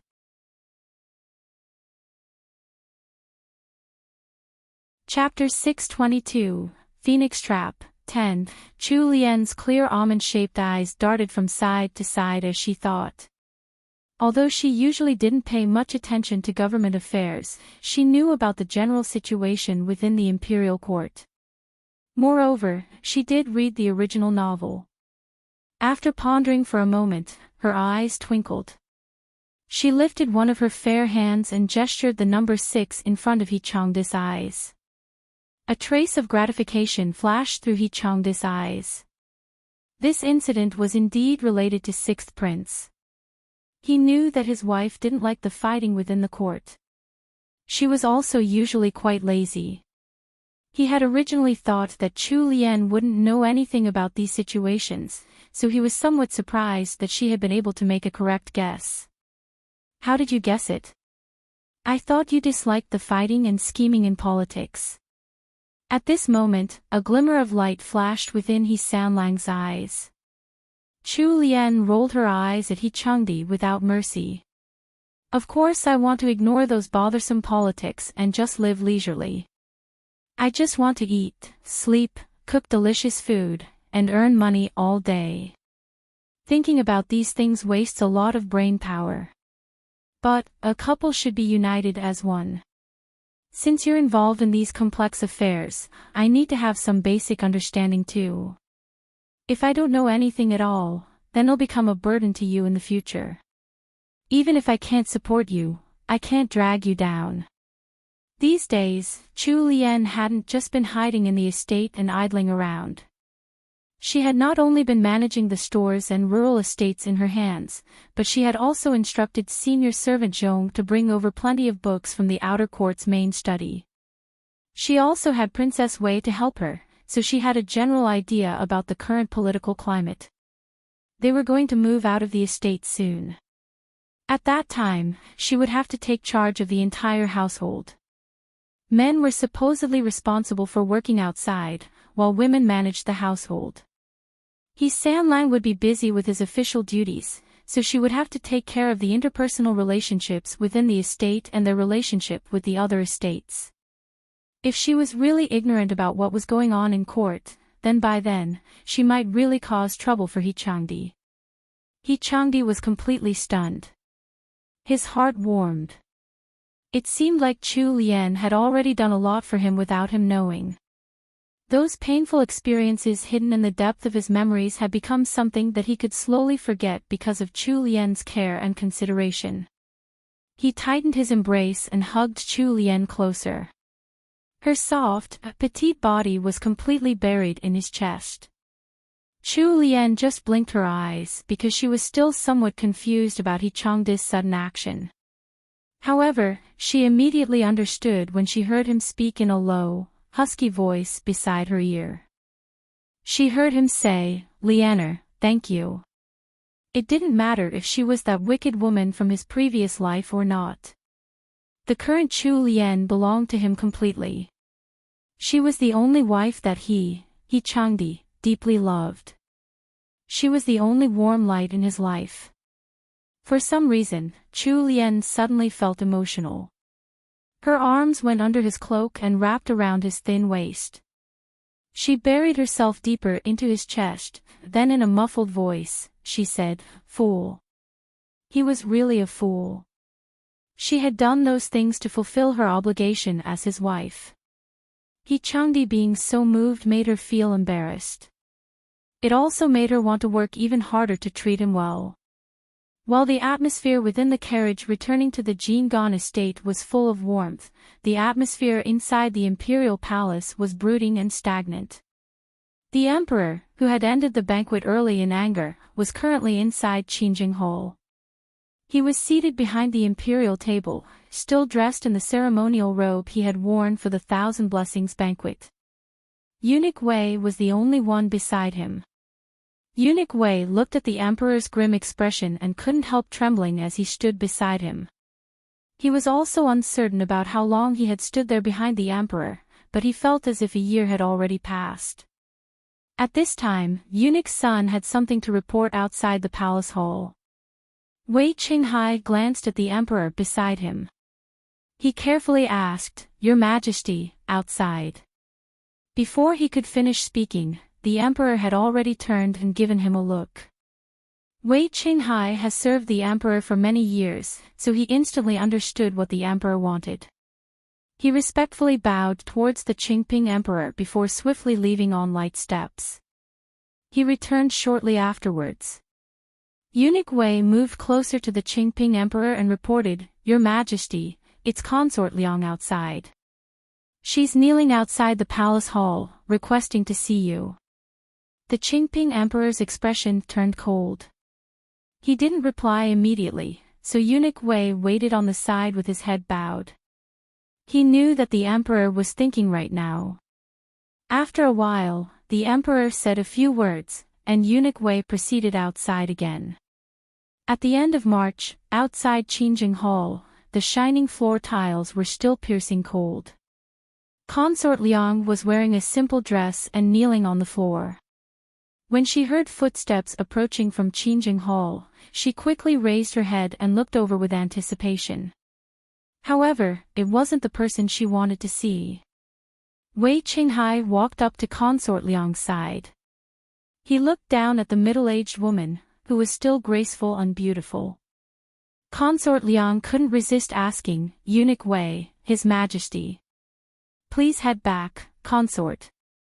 His Majesty is busy with work. Thus, he isn't able to meet you right now. The weather is turning chilly, so please don't harm your body by staying outside." After hearing Eunuch Wei's words, Consort Liang's entire body weakened, and she almost fell over on the ice-cold ground.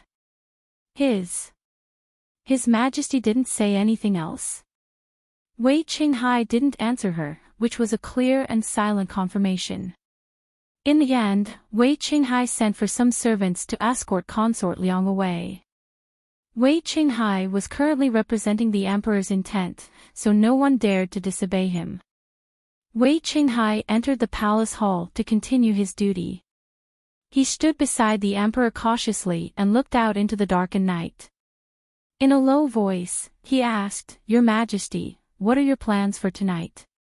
The Qingping emperor raised his head and stared over at the empty palace hall. A moment later, he replied in a low voice, "Imperial concubine Wei." Eunuch Wei hastily went out to make the arrangements.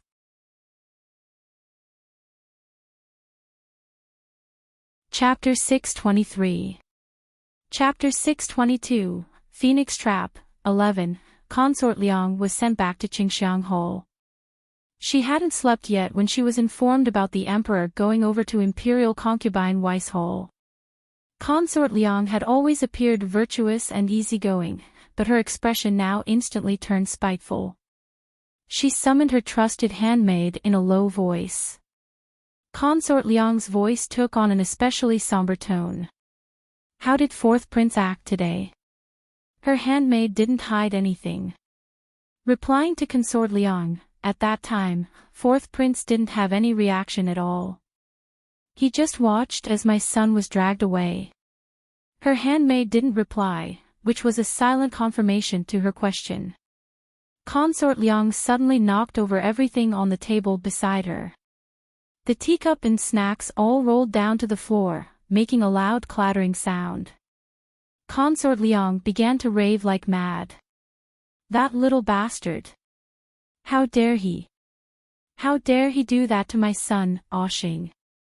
Sister, why did you give birth to such an ungrateful bastard?" None of the maidservants in Qingxiang Hall dared to speak because Consort Liang really seemed like a lunatic. Imperial concubine Wei hadn't expected the emperor to come over so late at night. She quickly ordered her attendants to make preparations. The emperor had exploded in anger today at Wanmin Hall, and afterwards, he had severely punished the crown prince. Yet, he had still remembered her at this time. Thus, it was quite evident that she held a special place in his heart. When the emperor came over, imperial concubine Wei served him very attentively. It was already very late at night and the emperor was clearly exhausted, so they just washed up and prepared to sleep. While wearing a loose nightgown, imperial concubine Wei began to massage the emperor as they reclined on the large bed. The emperor would occasionally open his eyes to look at the woman in front of him, but once he closed his eyes, another beautiful smiling face would appear in his mind. Imperial concubine Wei was undeniably the person who resembled Yi Sun the most within the entire imperial harem. This was the reason the emperor would come to spend the night at imperial concubine Wei's place whenever he felt troubled. It was also the real reason he favored her the most. Imperial concubine Wei was a skilled masseuse. She had specially taken lessons from the palace's most expert senior servants. The emperor was already getting old, so he wasn't very concerned about sex. His only intention was to have a proper night's sleep every time he came over to imperial concubine Wei's hall. In order to please the emperor, imperial concubine Wei would often give him massages to help relax his muscles. Imperial concubine Wei was deep in her thoughts while she was massaging him. The crown prince had lost favor now. She also understood that the emperor could no longer tolerate second prince. The second prince didn't show any sense of responsibility that he should have had as the crown prince. The emperor couldn't really pass that esteemed position to a son like him. She only had a daughter, Princess Liao, and she didn't have a son. Even if she wanted a son, the emperor's self-control had improved as he got older. There hadn't been any birth announcements from his concubines for many years. It was only for a short moment, but numerous thoughts had flashed through imperial concubine Wei's mind. She thought about what her sister, Wei Fengzi, had told her when she visited the palace. Her gaze instantly became determined. She should just sell a favor to the emperor during this critical moment, since there was no hope of a son for her anyways. There was also no true love within the inner palace. Imperial concubine Wei wasn't a complete fool. After all these years, of course she had realized that she was only a substitute for someone else that the emperor wanted in the past. The emperor was lying in bed wearing his imperial yellow robe as imperial concubine Wei massaged him. Her soft voice suddenly sounded beside his ear. "Your Majesty, do you remember older sister Yi?" As soon as imperial concubine Wei asked that question, the emperor abruptly sat up and looked at her with a dangerous look in his eyes. Imperial concubine Wei's pale neck was instantly grasped by the emperor's large hand. The emperor was well trained in both brains and brawn. Imperial concubine Wei's neck was already bruised with just one move. "What did you just say?" Imperial concubine Wei stared into the emperor's eyes. She knew without a doubt that if the emperor was dissatisfied with her next words, then she would be carried out as a corpse. A thin layer of cold sweat emerged on imperial concubine Wei's back. Her eyelashes quivered when she blinked. She took a moment to steady her emotions before answering in a shaky voice, Your Majesty, although Sister Yi has already passed away, she left a child for you." The emperor suddenly narrowed his eyes. What? Asun was pregnant with his child that year. They actually had a child. His Asun had left a child for him. Tell me. If you dare to hide anything, you should know the result. Imperial concubine Wei's entire body trembled. She didn't dare to hide anything as she said, "Older sister, yes, child is. Honored Lady Jeannie. Jeannie. Chu Lian. House Ying 6 Miss. He Yanwen's third daughter-in-law. That child who had cooked for him that day at Prince Wei's estate." The emperor was stunned to the core. Chu Lian's face immediately emerged in his mind. Even though the emperor had only seen Chu Lian a couple times, he could actually remember Chu Lian's face very clearly at this moment. He instantly connected all the cluttered clues in his mind. The emperor recalled the first time he had seen Chu Lian. At that time, he had felt that her face looked familiar. They didn't meet again for nearly half a year. When he saw her again at Prince Wei's estate, he had mistaken Chu Lian for Duanjia. If she was telling the truth, then these facts could all be properly explained. Chu Lian's mother, Yi Sun, was a distant relative of the Yi family. She could be considered loosely related to Princess Wei as her cousin. If Chu Lian and royal Princess Duanjia turned out to be cousins, then there was a reasonable explanation for their similarity in looks. After reaching this conclusion, the emperor unconsciously loosened his grasp. Once he released his hand, Imperial concubine Wei started coughing violently while holding her neck. The emperor had almost strangled her to death.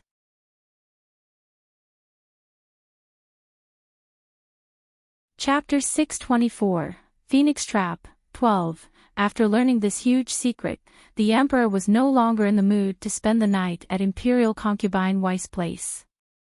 Eunuch Wei hastily came in after hearing his loud call. Then, with trembling hands, Eunuch Wei helped the emperor put on his clothes and they returned to Qingjing Hall. He Lin was summoned to Qingjing Hall in the middle of the night.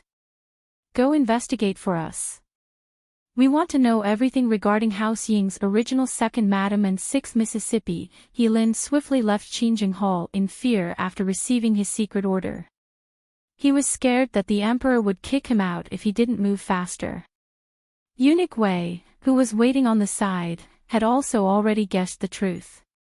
He was currently deep in his thoughts and very shocked. Honored Lady Jeannie was actually the emperor's daughter. Eunuch Wei was in a trance when he suddenly heard the emperor ask, Xiao Haizi, what do you think of Jeannie?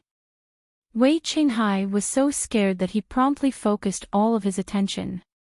At this time, he wouldn't dare say anything bad about Chu Lian. Honored Lady Jeannie is intelligent, dignified, and quick-witted.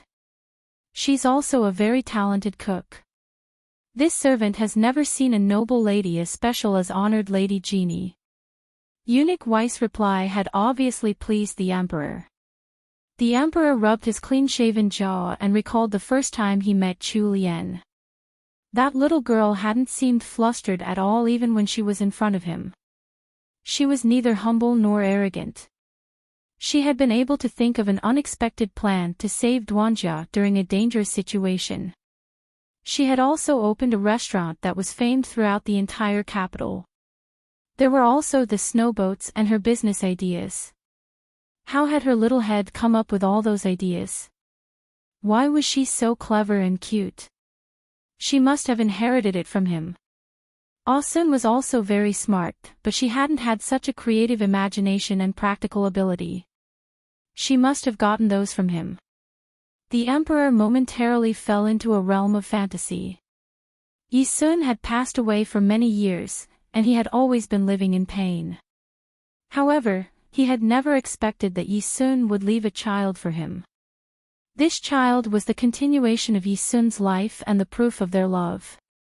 Jeannie was the same age as Duanjia, so she was 16 this year. The emperor made some calculations in his mind. If he and Yi Sun had a child, then the child would be precisely 16 years old.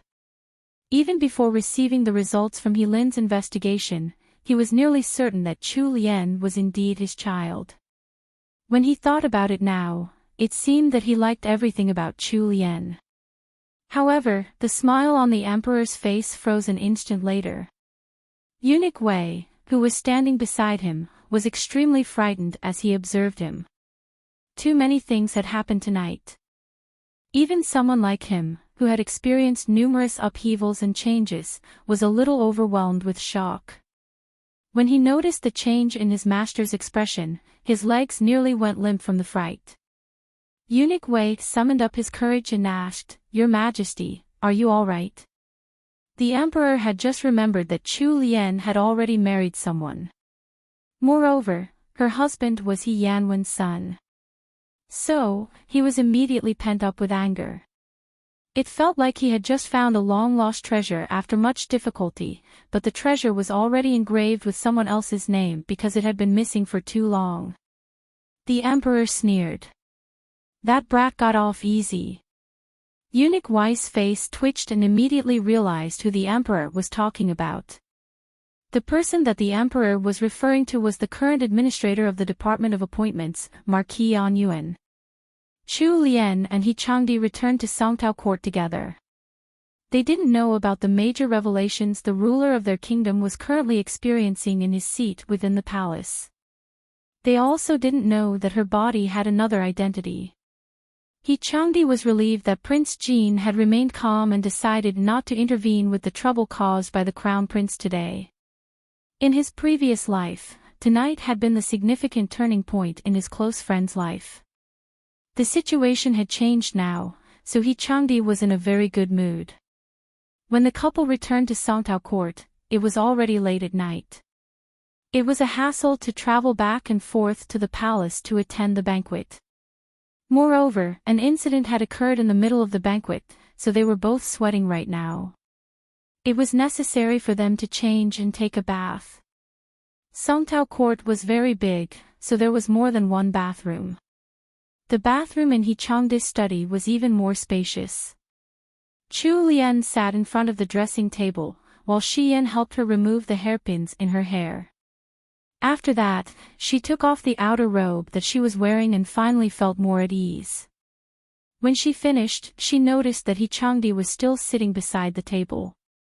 She curiously asked, "Why are you still here? I thought you were tired. Why haven't you gone to take a bath?"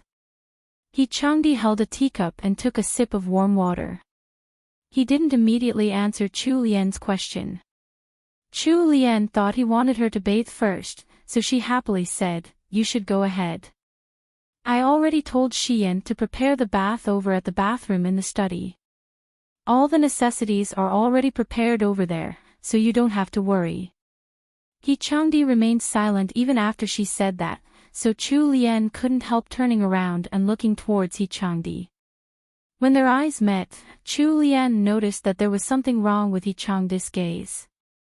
She could see it contained both passion and stubbornness alike. However, that kind of look really didn't match with his icy face. Chu Lian's face instantly flushed because of the way he was looking at her. She stuttered, "Why are you looking at me and not going to the bathroom?" He Changdi, who was a miser with his words, finally spoke now. His voice had an alluring magnetism. His chuckle seemed to carry a sense of teasing, which made her heart quiver as he said, "What? Did you forget what you promised me earlier?"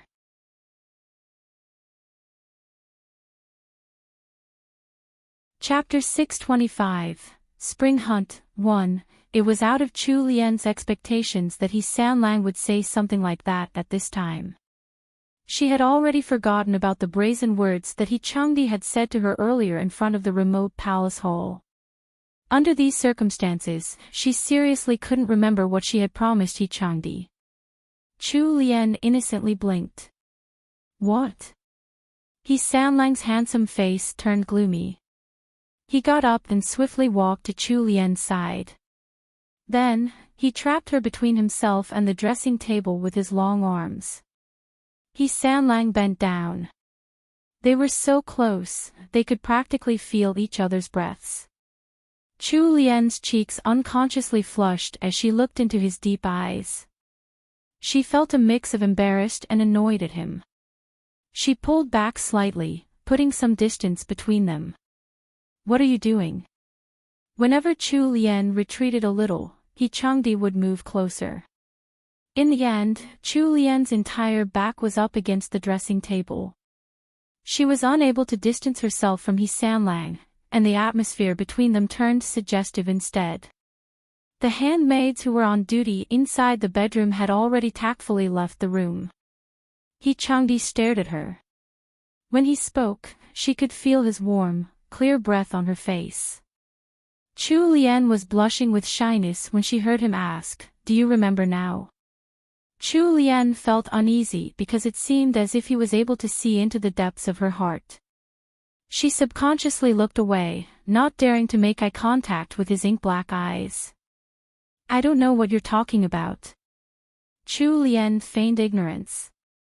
She really hadn't remembered the promise she made to He Changdi at the remote palace hall, but now anyone would be able to guess with a single glance the kind of thoughts her voracious husband was currently having.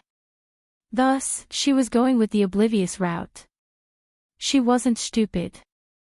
He Changdi was often insatiable when he wanted her. Chu Lian had been scared off intimacy with him after the last time. He Sanlang stared at her evasive gaze, then suddenly smiled with a strange curve to his lips. He lowered his voice and whispered, "Are you sure you don't understand? Lianer, I'll give you one more chance." Chu Lian's entire body trembled. The devilish expression that had suddenly appeared on He Changdi's face made her somewhat edgy, but she was already at the point of no return with her charade. She couldn't screw up at this critical moment. She bit her lips, blinked her watery eyes, and firmly said, "I really don't know. He Changdi, you must have remembered it wrongly." In the next second, her tender earlobe was immediately held within his warm, humid mouth. The sensation of it sent tingles through her whole body. Chu Lian's eyes widened because of He Changdi's actions. Her hands reached out in an attempt to push him away and cover her sensitive ears. He Sanlang was able to pull Chu Lian's hand away from her eyes by exerting a little force with his slender fingers. He propped himself up with one hand on the dressing table, then used his other hand to capture her two slender wrists. He rained kisses on her tender earlobes and neck before continuing downwards. Chu Lian was held completely under his control. She didn't even have the leeway to struggle. All she could do was retort with her mouth, "He Changdi, stop it. I want to take a bath." "Oh.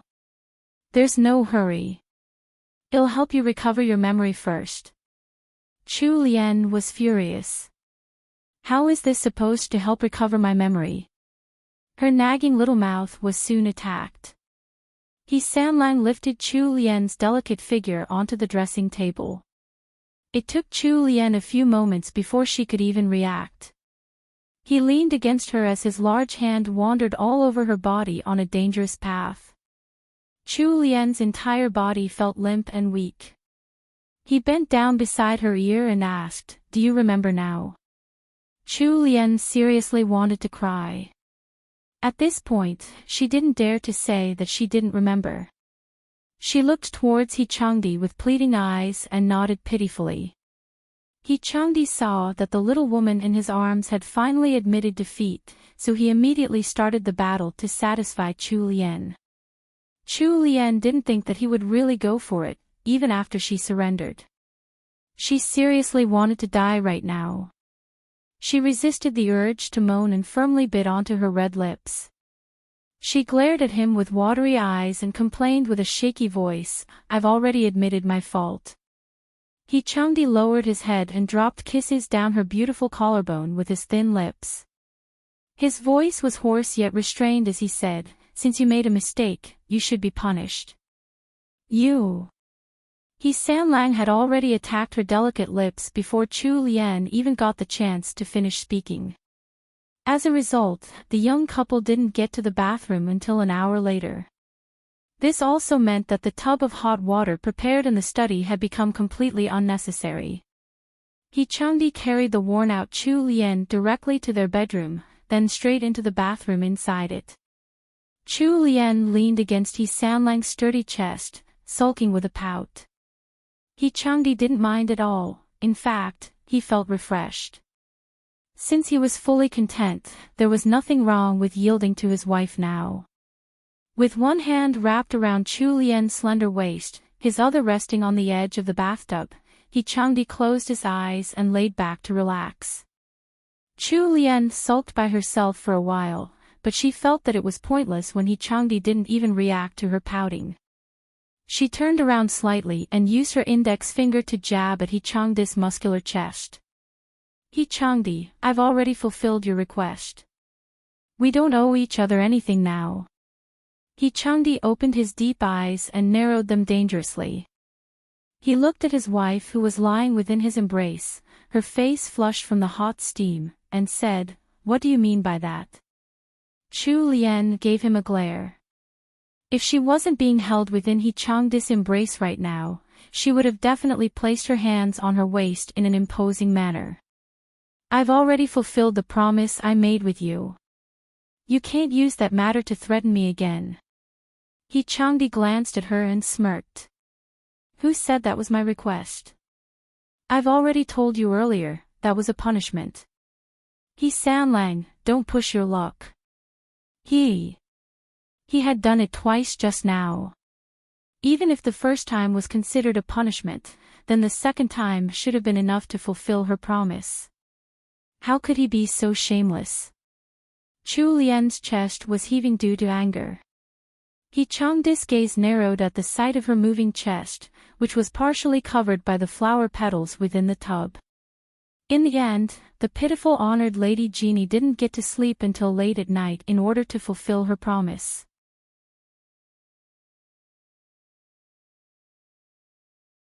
Chapter 626, Spring Hunt, 2. The next day, Chu Lian was naturally unable to get up at her usual time. However, He Changdi got up early to attend morning court. The crown prince had been grounded.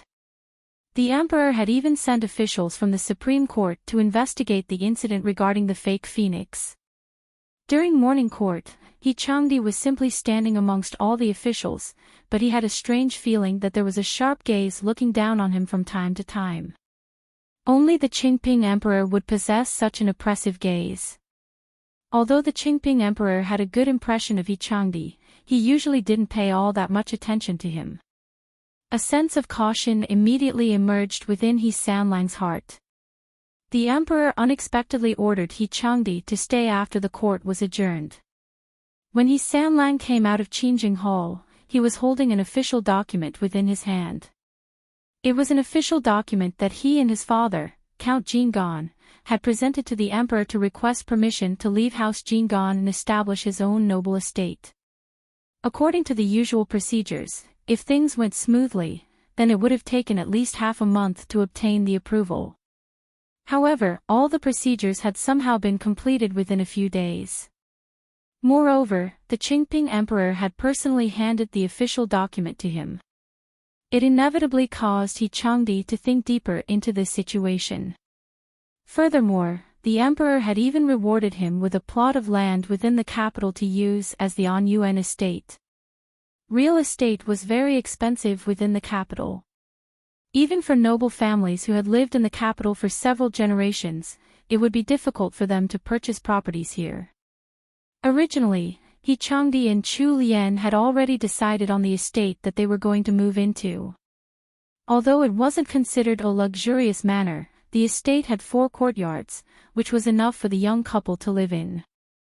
If they chose an estate that was too big, then it would feel rather empty. He Changdi took a look at the property that the emperor had bestowed upon them.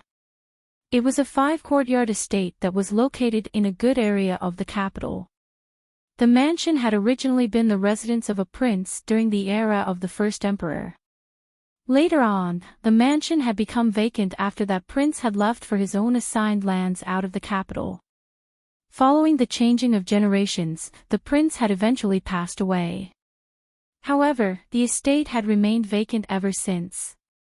Many high-ranking officials and noblemen had had their eyes set on this estate for a long time, but the Qingping emperor owned the property.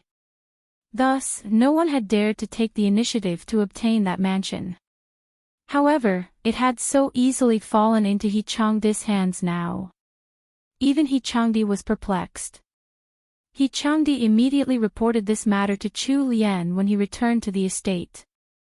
Chu Lian also thought that there was something weird about it.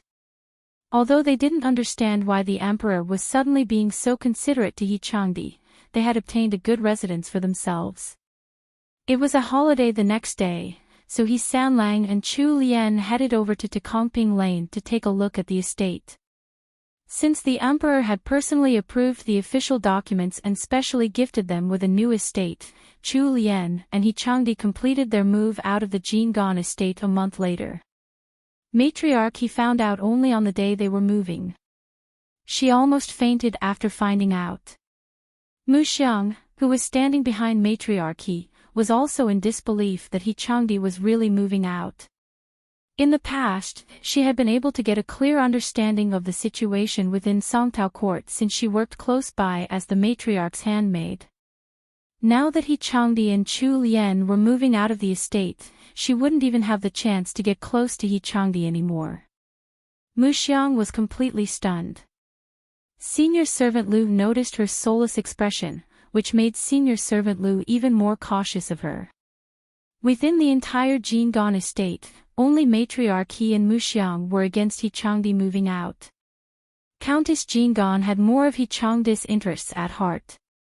If He Changdi hadn't been bestowed the title of Marquis, then he should have continued living in the Jingan estate. However, her son had become a Marquis now. Even if they were able to live together, the position of Count Jingan would be passed down to Dalong in the future and her youngest son would still have to move out later. Dalong would definitely get married again by then. It would be troublesome if there was an uneven distribution between the two branches. Moreover, the capable young couple of the third branch had the ability to survive on their own.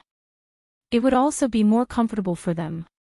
Count and Countess Jingan had also noticed that the matriarch was dissatisfied with Chu Lian.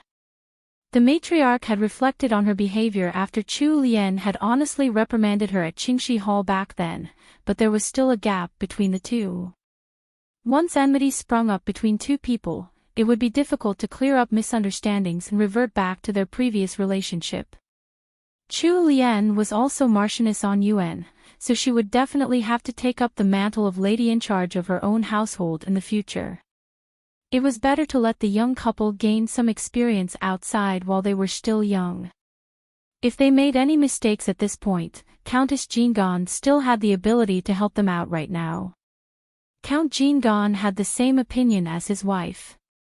However, his perspective was not only limited to He Changdi. Once He Changjue finally settled down, he would also allow his second son to move out with his wife.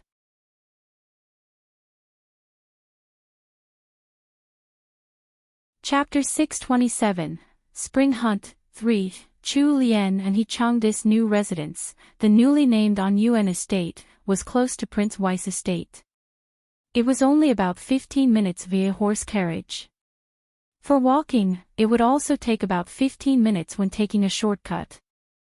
Thus, Royal Princess Duanjia was excited about Chu Lian's move, and even Prince and Princess Wei were very happy about this.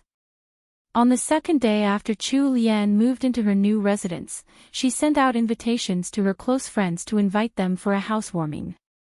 Invitations were sent out to Princess Wei, Royal Princess Duanjia, Lady Yang, Old Duchess Xing, House Ying's Madame Rong, and more.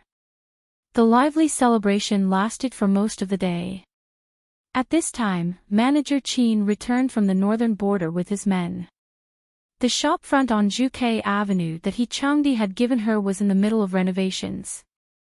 It was expected to be ready for business in about half a month. At the end of April, the emperor suddenly announced his plans for a spring hunt at the outskirts of the city. The palace worked swiftly. The list of attendees for the spring hunt was confirmed in just 3 days. That evening, He Changdi left work earlier and returned home to tell Chu Lian about the spring hunt.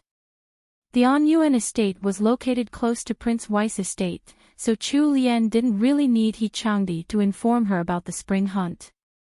She had already heard the news from Princess Wei. Chu Lian knew how to ride a horse, but she didn't know anything about hunting, let alone archery. It would be considered pretty good if her arrow could even land on the target.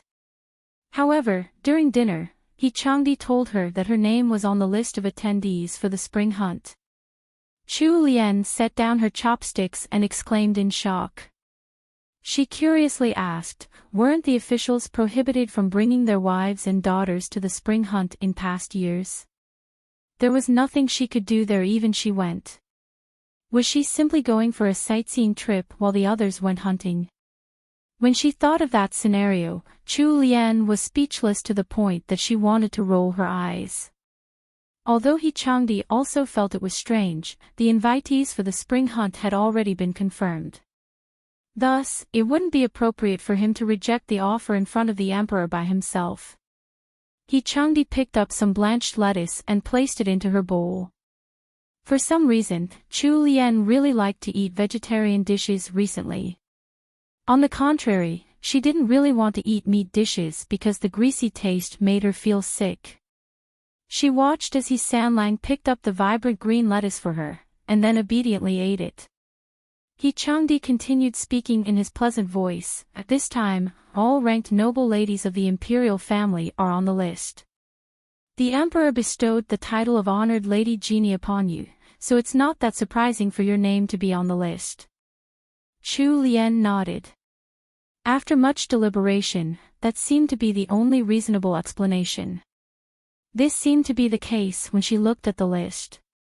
Royal Princess Duanjia, Feudal Princess Anmin, and Imperial Princess Liao were all on the list of attendees for the spring hunt this time. While they were eating, Chu Lian suddenly thought of a matter. Why isn't there any news regarding my fifth sister's wedding? He Changdi didn't expect her to mention that matter out of the blue. When the couple had talked about this before, He Changdi had even mentioned that Xiao Bojian and Miss Su were engaged. It was originally a matter that was already decided on. However, there seemed to be some unexpected changes in the situation because there hadn't been any news regarding their wedding up until now. He Sanlang shook his head. They'll send someone to look into it later.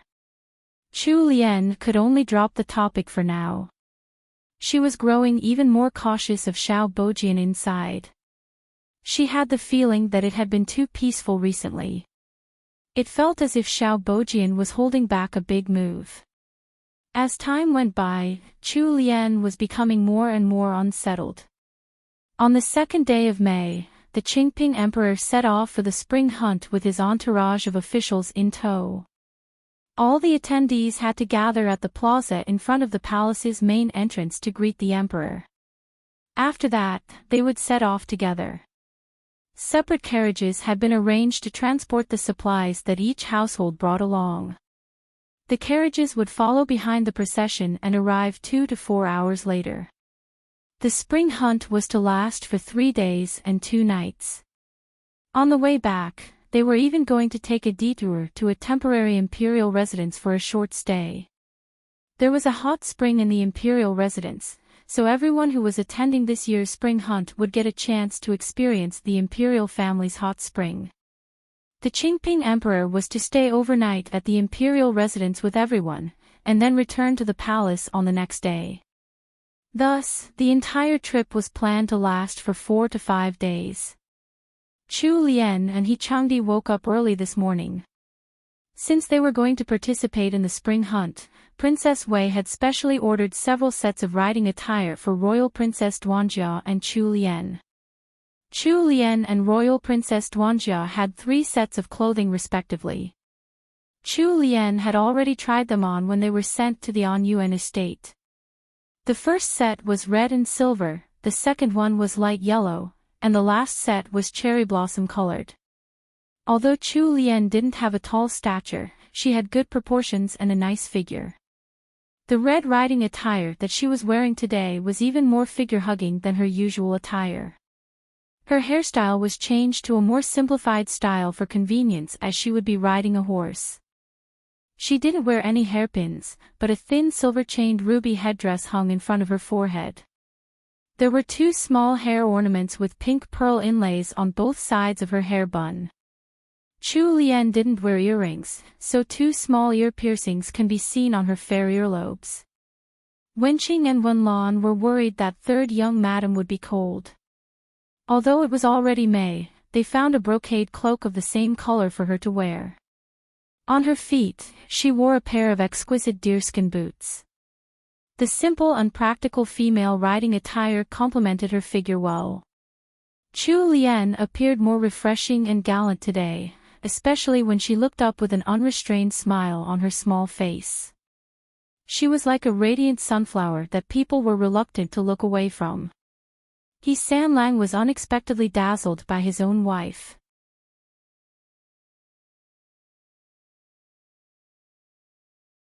Chapter 628, Spring Hunt 4. The tall Ichangdi was also wearing a set of riding attire today.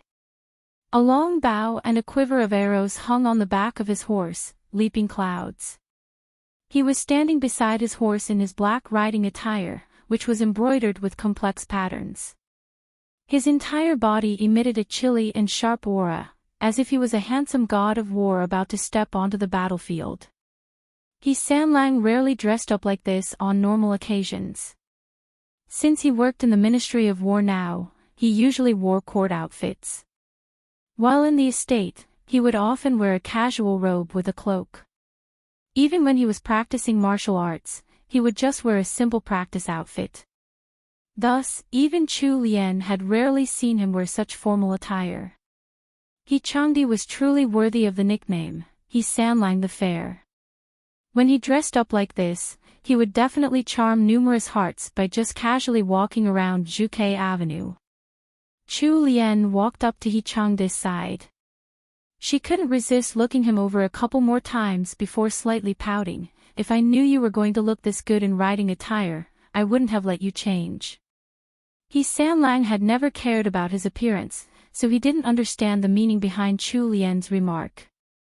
He just responded with a curious Chu Lian gave him a glare, then announced in a domineering manner, "I'll let it go this time, but I'm the only one allowed to see you wearing these kinds of outfits in the future." He Changdi immediately understood her meaning. The icy expression on his handsome face seemed to melt instantly. He reached out to caress Chu Lian's hair. He bent down slightly and spoke at a volume that only Chu Lian could hear. "All right, I'll only wear it for you to see. I'll go change into another outfit. There's still enough time." After he finished speaking, he straightened his back, seemingly really intending to return to their room to change. Chu Lian hastily grabbed onto his sleeve and said speechlessly, "I can't believe you're actually going back to change. You're not allowed to go. Everyone is going to be dressed in riding outfits later. If you don't wear this, then the others will start gossiping." A corner of He Changdi's mouth lifted irresistibly. He reached out his hand to stroke the buttons on the front of Chu Lian's riding attire, then he moved closer to her like earlier. "I share the same thoughts." Chu Lian gaped a little in shock. He Sanlang was already helping Chu Lian up onto his horse, leaping clouds. After Chu Lian sat down, He Changdi immediately followed up by mounting his horse. Chu Lian could feel He Changdi's sturdy chest behind her. She clasped the reins in a daze, turned around with a stiff face, and asked awkwardly, "You? We're riding on the same horse. This doesn't seem appropriate."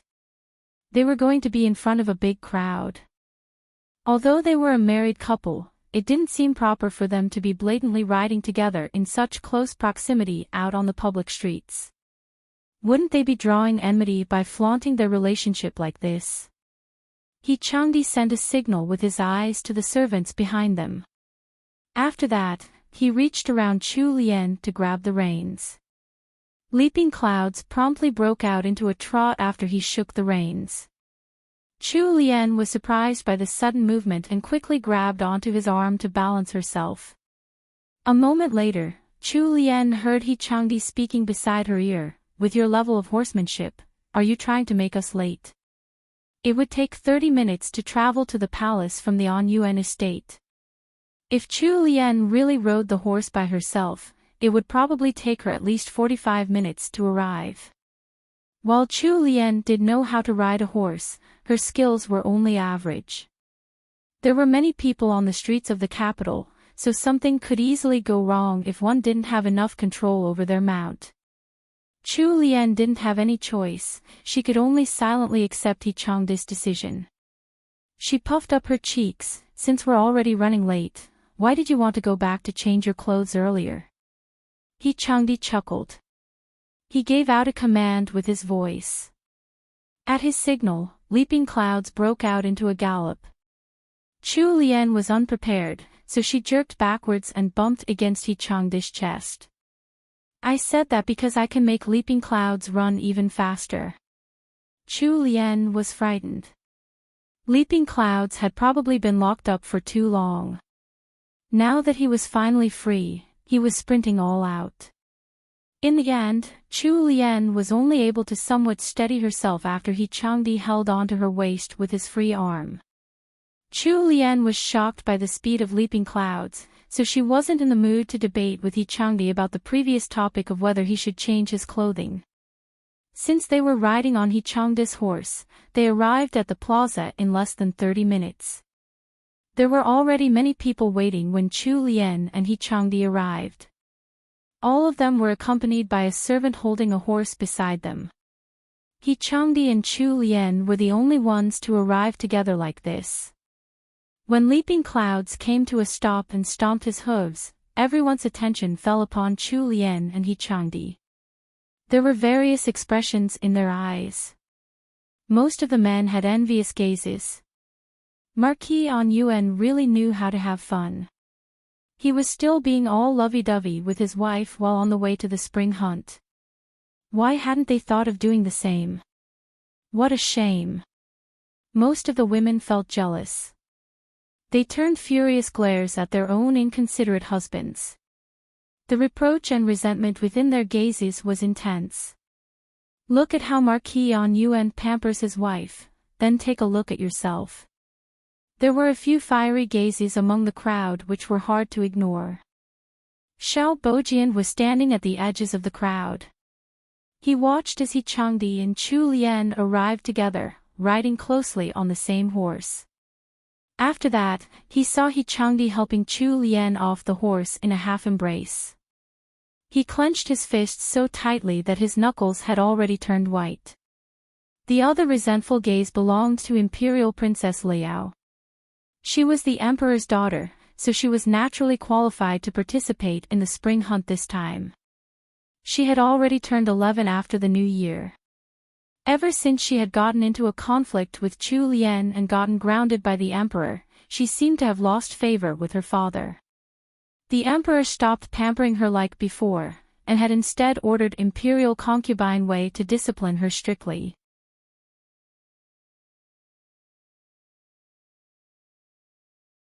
Chapter 629, Stinky Tofu, 1. Although Chu Lian felt her cheeks burning, she simply disregarded the fiery looks of envy and jealousy shot her way. For this year's spring hunt, all the military officials residing in the capital, regardless of rank, were in attendance. Included amongst these were Sima Hui, Captain Guo, Zhang Mai, Xiao Hongyu and the rest. He Changdi took Chu Lian out with him to greet their old comrades from the northern border army. Xiao Hongyu was a troublemaking little fellow, so he had already skipped over to welcome Chu Lian before they had even reached the group. Good afternoon, sister-in-law. Chu Lian smiled at him in reply. Sima Hui also walked over to meet them at this time. Sima Hui was dressed in a white riding outfit today. She had a tall figure and a handsome flair to her looks, unlike most of the ladies in the capital, so she looked very eye-catching. Sima Hui nodded courteously to He Changdi. When her eyes fell upon Chu Lian, they lit up. Lianer, this riding outfit suits you very well, Sima Hui praised generously. Chu Lian's silver and red riding outfit was indeed very complimentary to her looks.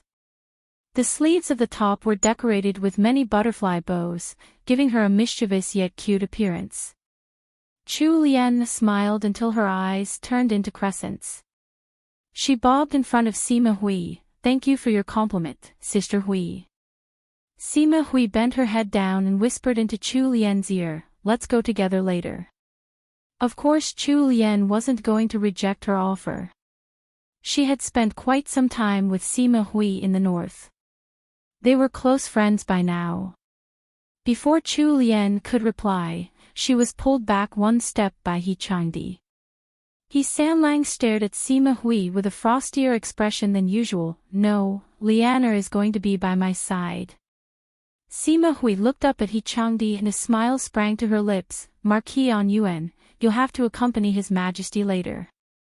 He Changdi's expression grew even more thunderous at her words. She was right. As the administrator of the Department of Appointments, as well as the newly titled Marquis on Yuan, he would definitely have to spend most of his time by the Emperor's side during the spring hunt. He didn't have the time to take care of Chu Lian in the meanwhile. Chu Lian tugged at He Changdi's sleeve with a smile. Relax. Nothing will happen to me if I'm with Sister Hui. The crease between He Changdi's brows could kill a fly by now. He sucked in a breath and held it. When he looked at his wife's sparkly eyes, he couldn't speak his true thoughts, that he was worried precisely because it was Sima Hui with her. In the end, he had no choice but to leave Chu Lian in Sima Hui's care. Since the Emperor had arrived, he had to lead his men to welcome His Majesty. Not too far away was the living area marked out for the princes and princesses. The Crown Prince was standing to the left of Prince Jean, while the 15-year-old sixth prince was to his right. The 11-year-old Imperial Princess Liao stood right behind the azure-eyed prince. Behind Princess Liao was feudal Princess Anmin.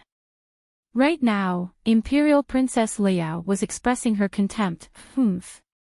A poor honored lady and a tomboy who can't find someone to marry her. As they say, birds of a feather flock together.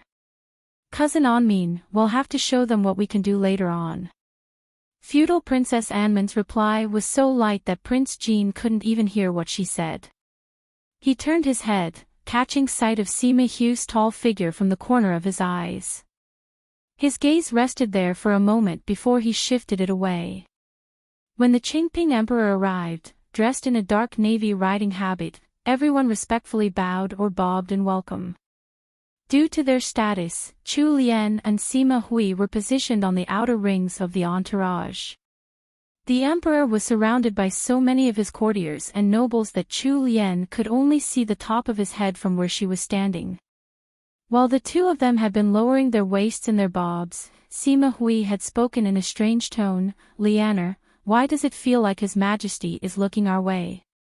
Chu Lian didn't believe her and rolled her eyes in amusement. There are so many people around, why would His Majesty look at us? However, I wasn't expecting to be invited this time. I'm not really related to the imperial family after all, and my title is the lowest ranked honored lady. Chu Lian's words made Sima Hui frown. Lianer, make sure you don't leave my side later. This was indeed a little out of the ordinary. She didn't have any knowledge of the future events from now on. It would be best to be careful in everything she did. Once the officials from the Ministry of Rites finished the opening ceremony for the spring hunt, the Emperor led all the members participating in the hunt off in a grand procession. Chu Lian and Sima Hui were riding near the middle of the large group, together with many other noble ladies. Although Royal Princess Duanjia wanted to ride with the two of them, she had no choice but to ride up front with Princess Wei, Imperial Princess Liao and the rest of the imperial family members due to her special identity. At the back of the group were the carriages holding their luggage and servants. The imperial hunting grounds were located at the outskirts of the capital, so it wasn't too far away. They would likely reach before 2 p.m. He Changdi, Xiao Bojian, Zheng and various princes, nobles and the young sons of nobles were all following by the emperor's side. Their proximity to the emperor was normally arranged by seniority and rank, but for some reason, the emperor had specially picked He Changdi to be by his side today. Since the emperor had named him personally, He Sanlang had no choice but to accept. He controlled his mount and stayed at least half a horse's length behind the emperor. The emperor didn't speak at first, he simply remained silent with a cool and stony expression on his handsome face. He Sanlang. Your Majesty, this humble official is here. The edges of the emperor's lips curved upwards. It's rare for us to have this chance to talk. Tell us of the sights and scenes of the northern border in Liangzhou.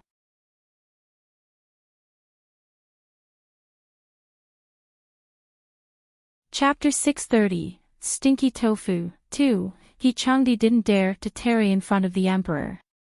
After his experience in his past life, He Sanlang understood how the emperor was as a ruler. He was clear with his rewards and punishments and ruled over the country with a fair hand. He could be deemed a wise ruler. He had a secret spy corps under his control which would seek out underground information for him and listen to his orders alone. The identities of the emperor's spies were a mystery and any information about the corps was hidden deeply. Even the crown prince had no clue about what the secret spy corps did. Sometimes, He Changdi suspected that the emperor knew about almost every secret in his lands, but he simply kept quiet about his knowledge. His knowledge might pertain to the major politics going on in the background with his courtiers, or be as minor as the battles between legitimate and illegitimate children in the rear courts of his nobles' estates. Thus, it was best to speak truthfully with as many details as possible in front of the emperor. If one tried to boast or exaggerate, they would likely die in mysterious ways one day. He Changdi picked out some incidents to speak of from his experience in the north. They were all little stories which didn't focus on any person in particular. He couldn't tell what the emperor was thinking from his expression. The emperor suddenly tugged on the reins of his mount. He held his soft riding whip aloft and set it down against the flank of his horse, which immediately responded by breaking into an all-out gallop. The guards and courtiers surrounding the emperor immediately urged their own steeds to follow. For some reason, the emperor seemed to be in the mood for a fast ride. His horse sped on faster and faster, until only his guards and the few courtiers with better horsemanship like He Changdi could keep up. The party had dwindled down to only 10 in number. He Lin reminded the emperor with worry, "Your Majesty, perhaps it would be better to wait here for now, the princes and princesses have yet to catch up." There were only 10 people here with the emperor right now. If any assassins were lying in wait, they likely wouldn't be able to escape with their lives intact.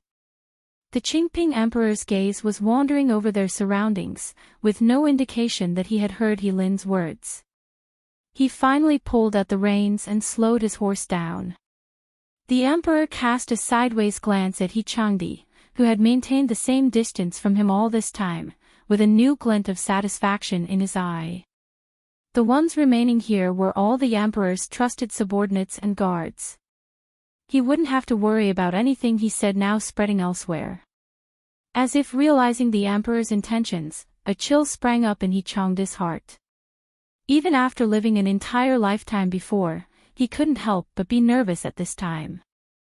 The emperor had urged his steed into a gallop on purpose earlier. He had likely been counting on He Changdi being able to keep up, and had been intending to lure He Changdi into this situation. He Sanlang held on to his reins with one hand, his eyes cast downwards and his mind on full alert. Suddenly, the emperor spoke, "When did you get married?" The strange question made He Changdi freeze up for an instant, but he quickly replied, "The end of August last year." "We heard the Empress Dowager mention this before, in the sense that your marriage with Genie was personally decreed by her. It was something that your grandmother entered the palace to request." He Changdi's eyes turned dark. Why had the emperor dug up news about his marriage? Yes, this humble official's marriage was indeed arranged for by grandmother and the Empress Dowager. Why a lady from the Chu family then? With your status, you had better choices. While there wasn't any change in the emperor's expression, his tone had become more stern, even carrying a trace of unhappiness. Although He Changdi could sense that the emperor was hiding his anger, he didn't understand the source of it. He couldn't say any falsehoods at this point either, he could only speak the truth. "Your Majesty must have heard about our He family's problems. We have too few family members." Grandmother pleaded for a Chu family bride for this humble official after hearing of their reputation. Their fertility.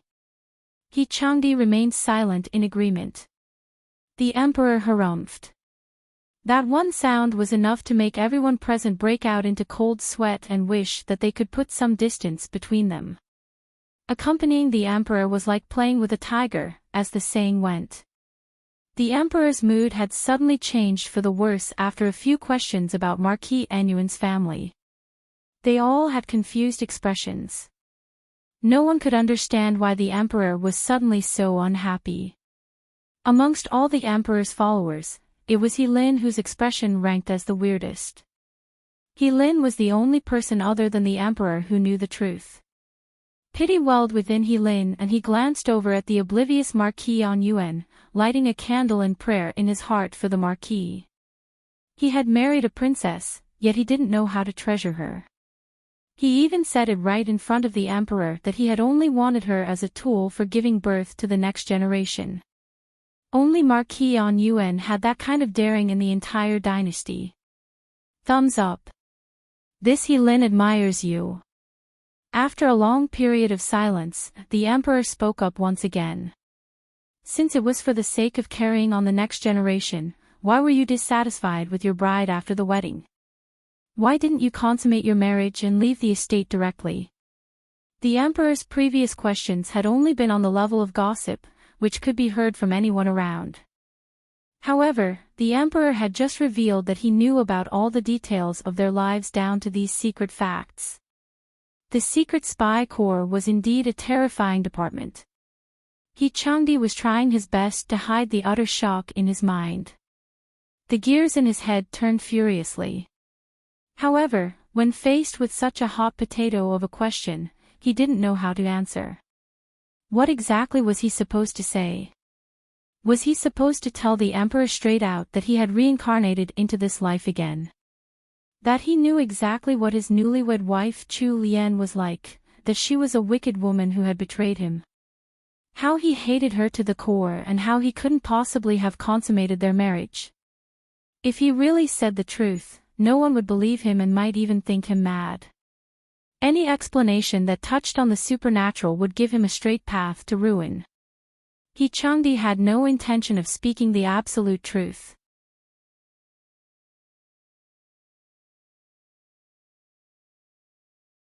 Chapter 631, Stinky Tofu, 3, Your Majesty is wise.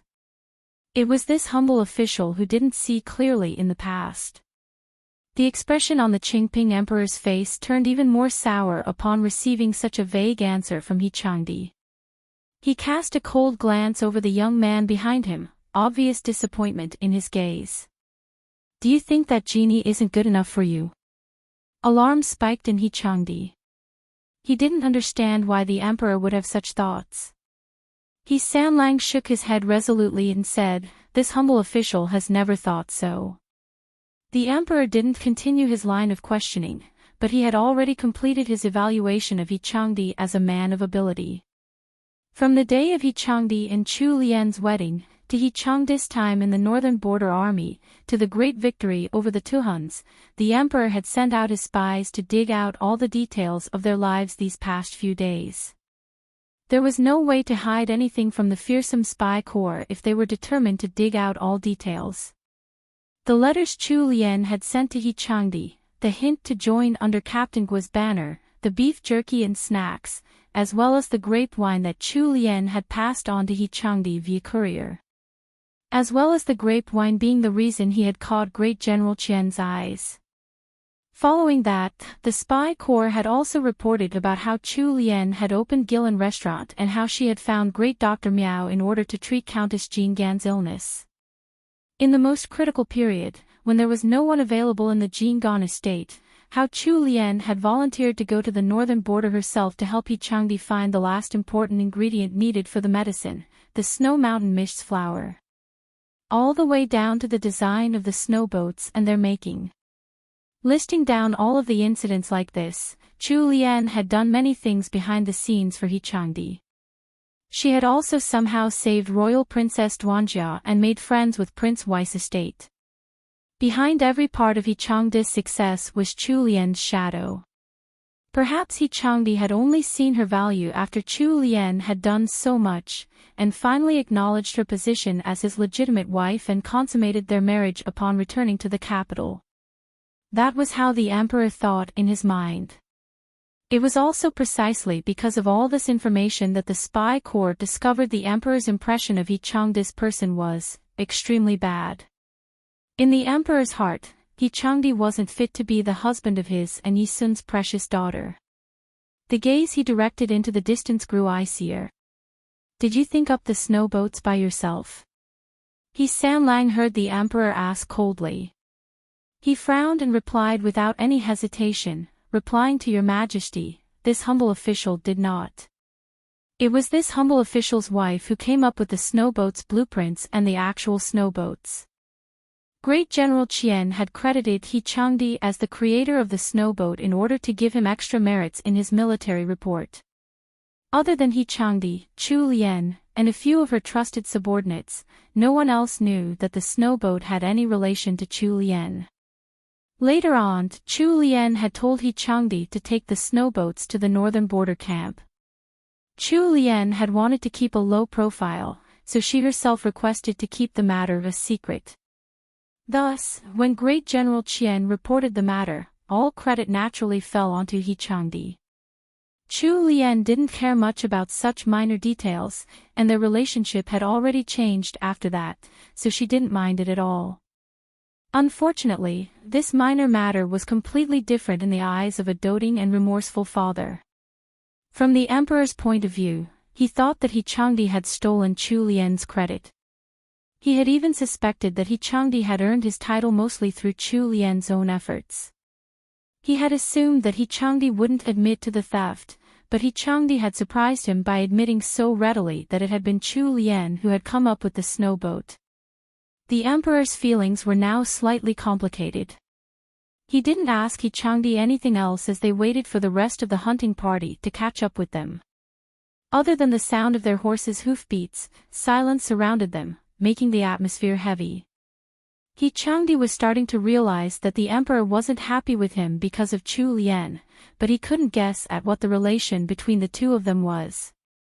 They had set off so happily in the morning, but now that they were close to the imperial hunting grounds, everyone could sense the emperor's gloomy mood, especially the emperor's attendants and bodyguards.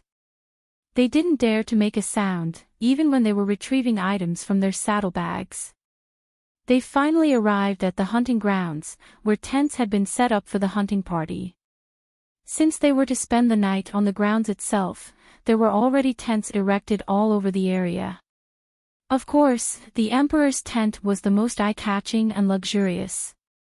The prince's tents were placed around the emperor's tent. Only Imperial Concubine Wei had been invited, out of the entire inner palace, so Imperial Concubine Wei and the princesses were situated behind the emperor's tent. The next ring of tents belonged to the more influential officials, nobles, and military officials. House Enyuan's tent wasn't too far away from the center, nor too close to the edges. It had a good position somewhere in the middle of the entire party. There was also a natural pool not too far away. The water in the pool was crystal clear and pure. They could drink straight out of the pool. Sima Hu's tent was right next to Chu Lian's, just 20 or so meters away. Since it was already 12 in the afternoon, when the emperor entered the hunting grounds, he headed straight to his tent to rest. The imperial cooks had already prepared a luxurious meal for the emperor. The rest of the hunting party dispersed to their own tents for some rest. The emperor would only bring everyone out to hunt later, closer to evening. There were still 4 hours until that time.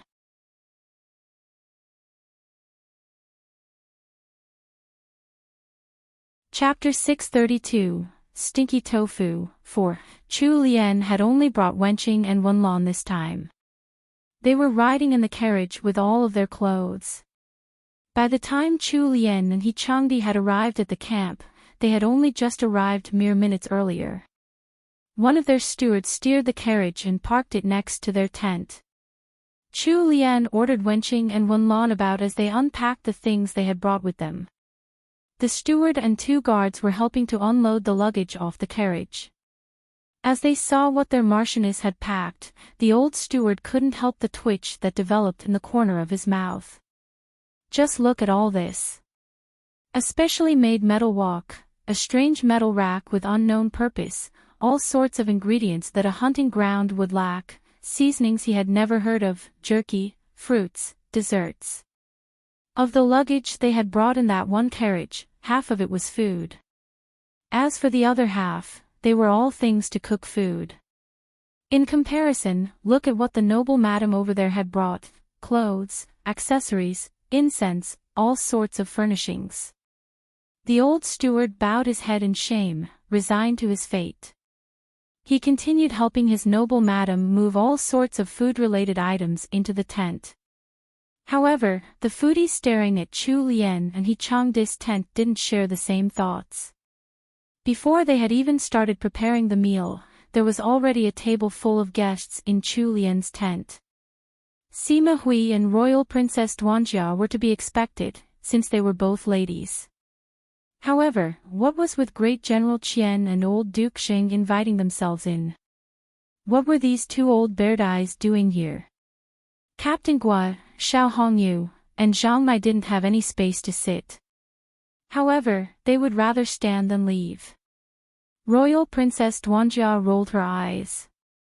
Chu Lu, tell your servants to cook a little less, just enough for our table to eat. Ignore those gluttons standing over there. Xiao Hongyu hadn't eaten breakfast in the rush to leave the morning. As a young man, he couldn't bear with the hunger and was starving by now. Royal Princess Duanjia's words only made him feel even more stubborn. Unfortunately, due to the princess status, he couldn't respond to her provocation. Chu Lien didn't know whether to laugh or cry looking at the tent full of guests. For the nobles settling into the hunting grounds, they had brought their servants to cook their meals. The emperor's meals were taken care of by his attendants, but for the 3 soldiers, they had to take care of their own meals. It was only if the emperor specially ordered a feast to be held that they would be able to gather for dinner. Looking at the number of guests, the maidservants they had brought wouldn't be enough. The sight that first greeted He Changdi when he entered their tent was their table full of guests. His expression immediately turned overcast. However, he couldn't say anything with old Duke Xing and Great General Qian around, since their statuses were greater than his. Chu Lien looked at the ingredients that the steward had brought and wondered what to cook.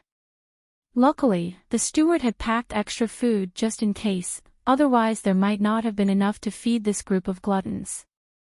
Since there were so many people present, Chu Lien told Wenqing to grill some lamb chops and prepare a large pot of sour beef stew. The sour beef stew contained a lot of mushrooms and vegetables. It was very appetizing when paired with white rice. It was the best dish for a large party like this. Since they were in the wilderness, they could prepare simple dishes without being too fussy about the presentation. As Wenqing and Wenlan worked on the lamb chops and sour beef stew, Chu Lien continued looking through the ingredients they had brought. She lifted the cloth covering a small bamboo basket. When she saw what was inside the basket, Chu Lien's eyes lit up. Stinky tofu. This was what she had made a few days ago with the maidservants when she was bored. Since it couldn't be stored for long, the cook managing Songtao Court's kitchen had packed it in when the steward had told her to prepare ingredients for the trip. Chu Lien loved to eat fried stinky tofu the most back in the modern era, especially Changsha's special stinky tofu. The stinky tofu would be perfectly crisp once prepared properly. In order to make it Changsha style, she just had to spread a layer of bright red chili paste on the outside. If you bit into it, it would be crispy and fragrant, with the perfect crunchiness on the outside and soft tofu on the inside. While it still stunk to high heaven, it was addictive once you got past the smell and took the first bite. Stinky tofu was a pretty marvelous food when you thought about it. Chu Lien stared at the pieces of stinky tofu in the little bamboo basket and frowned. If she didn't use them up today, it would likely spoil. Wasting food was criminal. The weather was slowly warming up again. Fresh foods would spoil faster now. Furthermore, she hadn't eaten stinky tofu in a long time and she had been craving for it for so long. She checked the time and realized that there was still enough time before the spring hunt to cook the stinky tofu. After a slight moment of hesitation, Chu Lian made her decision. She took up the little basket and moved over to the stove where Wenqing and Wenlan were preparing food. Wenlan was in the middle of seasoning the lamb chops. Seeing that her master had come over, Wenlan quickly set down the things in her hands and welcomed her, taking the little basket from her master's delicate hands. She even said, "Third young madam, please rest and leave all the work to us servants." Chu Lian couldn't resist bursting out into laughter. "You and Wenlan won't be able to do this." Wenlan refused to admit defeat. She and her sister had been serving third young madam for so long, and third young madam had never been stingy with sharing her cooking techniques with her handmaids. How hard could making a few dishes for their guests be? Wenlan blinked and looked at the basket that she was now holding. "Third young madam, what's in here?" Chu Lian noticed her curiosity. A mischievous glint passed through her eyes. "If you want to know, why don't you open it up?"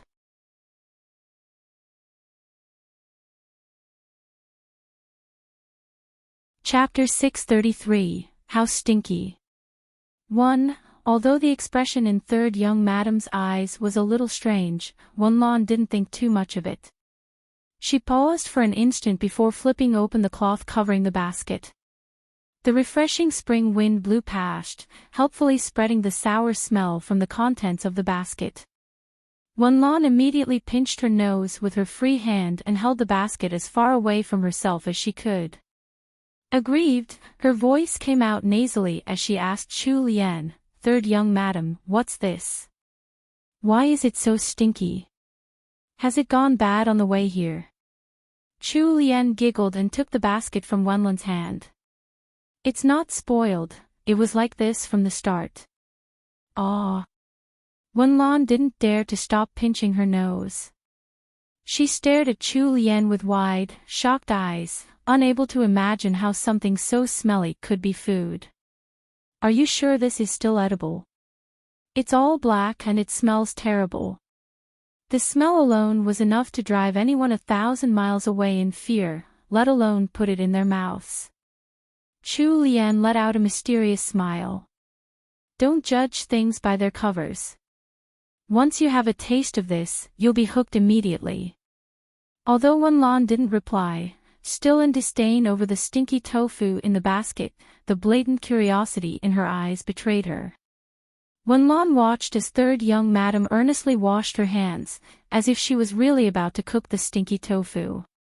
At the sight, Wenlan couldn't help but say, "Third young madam, perhaps you should save this dish for another time. We've already prepared enough food for the meal today." Wouldn't old Duke Xing faint if they served such a foul-smelling dish to him? Considering that the stinky tofu smell really wasn't for everyone, Chu Lian thought for a bit before saying, "All right, I'll just cook enough for myself then. Don't serve it to the tent." Wenqing and Wenlan hurriedly agreed. They had brought a specially made furnace with them. The furnace was fueled by charcoal, and there was a custom-made steel wok on top of it. Chu Lian poured the oil she had prepared into the wok and heated it up. Now it was time to fry the stinky tofu. The stinky tofu had been chopped into blocks around the size of half her palm. She used a pair of chopsticks to place them carefully into the pool of oil. When the black tofu entered the golden oil, bubbles formed around the blocks. Soon, the tofu spread out and expanded. Once the outer layer was fried to a golden crisp, it was time to scoop it out. Since this was purely to satisfy her own cravings, Chu Lian only made a small dish of them, 4 pieces in total. She carefully placed the 4 black and gold pieces of stinky tofu onto a clean, white porcelain dish. Finally, she poured the sweet and spicy chili paste she had prepared earlier over the tofu. Other than being a little stinky, the tofu actually looked rather delicious. The black mixed with red was visually appealing, and there was a certain fried fragrance to it as well.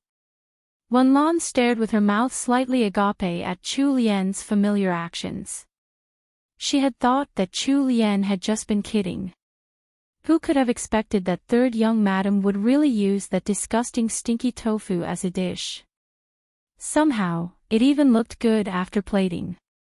For some reason, the strange smell billowing towards her gave her the urge to have a taste. Chu Lian didn't have any spare time to care about what Wenlan was thinking. She took up a clean pair of chopsticks and hurriedly picked up a piece of tofu. Then, she blew on it to cool it down before placing it into her mouth. The unique fragrance of stinky tofu spread across her taste buds. The moment she bit into it, the combination of the gentle taste of the tofu, the crispy exterior, the saltiness of the seasoning, the oil, as well as the spiciness of the chili paste, brought a whole new kind of experience to her. That kind of taste could make anyone hooked by the first bite and leave them wanting for more. Chu Lian chewed happily with her cheeks slightly puffed like a hamster. The satisfaction of finally tasting her long-awaited craving made her eyes narrow with pleasure. Sometimes, it was clear whether someone enjoyed eating something just from their expressions alone. Chu Lian's expression right now showed exactly how much she was enjoying and savoring her food. Since she was already used to the modern world standard of food, Chu Lian had always maintained a calm and normal expression while teaching the maidservants how to cook. Although the maidservants always exclaimed that the new dishes that Chu Lian had introduced to them were peerless, Chu Lian had never shown any particular reaction while tasting them. It made them feel as if Chu Lian had grown up eating such exquisite dishes all day. The handmaid serving Chu Lian always had a minor sense of defeat upon seeing their madam's calm.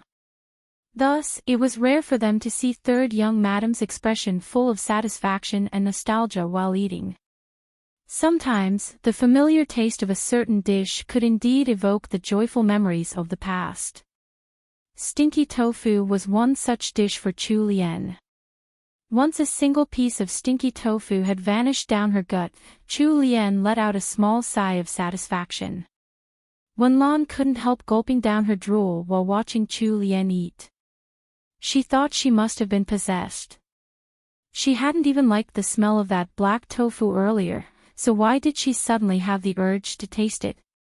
Third young madam, what does it taste like? Chu Lian gestured towards the stove next to her with a curve of her lips. Want you know if you taste it yourself? TL note, I've never tried stinky tofu before, but it sounds a little intimidating. Chu Lian's version seems to be the black one, so here are some illustrations.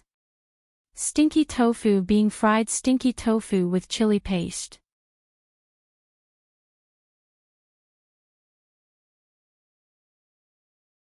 Chapter 634, How Stinky. 2. Wenlan looked at the stinky tofu before glancing back at Chu Lian.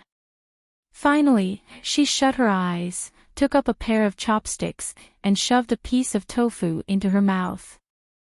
Once it sat on her tongue, it wasn't as unbearable as she had thought it would be. When she bit into the piece of tofu, the juice inside burst out and mixed with the chili paste to create a pool of deliciousness. It was even slightly sweet. The unique flavor completely rewrote her taste buds. Wenlan had only dared to nibble on it before, but her mouth suddenly started moving faster. Once she finished the first piece, her chopsticks reached out subconsciously to pick up another. Unfortunately, Chu Lian blocked her attack. There are only 2 pieces left, the rest is mine. Go work on the other dishes. Wenlan looked back longingly at the 2 remaining pieces of stinky tofu. She smiled winningly at Chu Lian and said, Third young madam, isn't there still a whole basket of this? Why don't you let this servant fry more after we're done cooking for the guests? That was when Chu Lian knew that her handmaid had completely fallen for the charm of stinky tofu. She didn't stop Wenlan and instructed her, finish preparing the meal first. Later on, you're free to do whatever you like with the remaining time. The order made Wenlan cheer up considerably.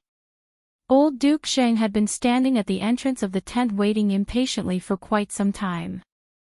In his old age, his temper had regressed to become more like a child's. When he saw that Chu Lian had actually started eating, his whiskers bristled and his eyes went wide. He started striding over with a grim expression. Just as Chu Lian was about to put the second piece of stinky tofu in her mouth, she was frightened by a sudden shout from behind. "Genie! What are you secretly eating? Have you made something delicious again? Why aren't you taking it out to pay respects to your seniors?" Old Duke Sheng's wrinkled face was set in an extremely strict expression. Those unfamiliar with him might really have thought that he was angry. If she hadn't had enough experience interacting with this old geezer, Chu Lian might also have thought the same. Since old Duke Sheng had come, there was no helping it. Chu Lian couldn't just enjoy her delicacy alone any longer.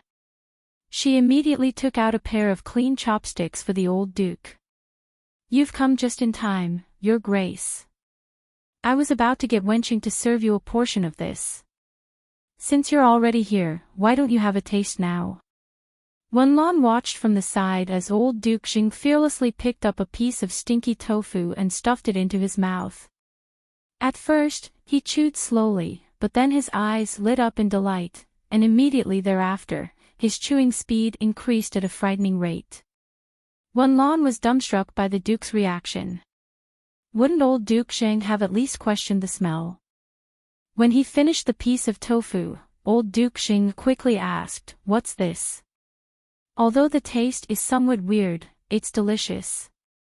"Stinky tofu," Chu Lian replied calmly. Old Duke Sheng's eyes widened in shock. Stinky tofu. So it's spoiled tofu. It was Chu Lian's turn to become speechless. "So you could smell it after all?" Old Duke Sheng rolled his eyes. "Of course, my nose is working perfectly well." "Then why did you eat it without hesitation when it's so stinky?" Chu Lian needed some time to recover from her surprise. Those who hadn't eaten stinky tofu would normally want to run away when they first encountered the smell. It would be considered pretty good if they weren't scared off, let alone have the courage to take a bite of it. Old Duke Sheng had already taken the last piece and demolished it while they were talking. He chewed noisily, clearly unsatisfied. He cast a glance over at Chu Lian and said, "I've already watched you eat it.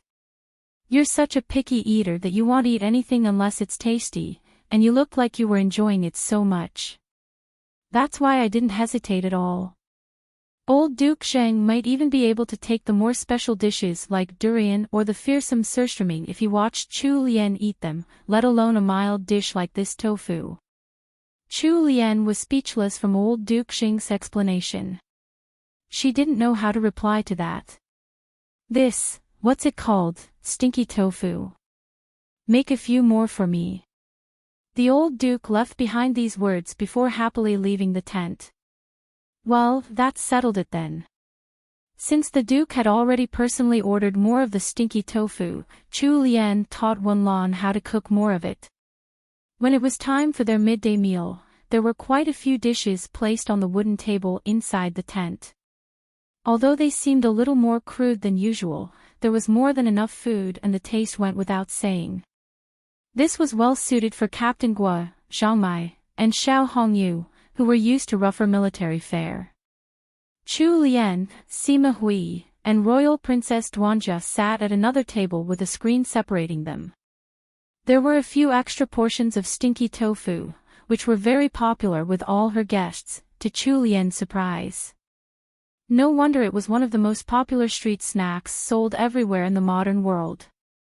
While eating, Captain Guo slapped He Changdi on the shoulder and said, "Zixiang, do you know what your face looks like right now?" He Sanlang cast a cold glare at his boss and harumphed.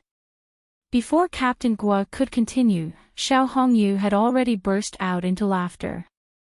He quickly cut in and said, "Ha ha ha ha. I know. Brother He's expression is just as stinky as this tofu."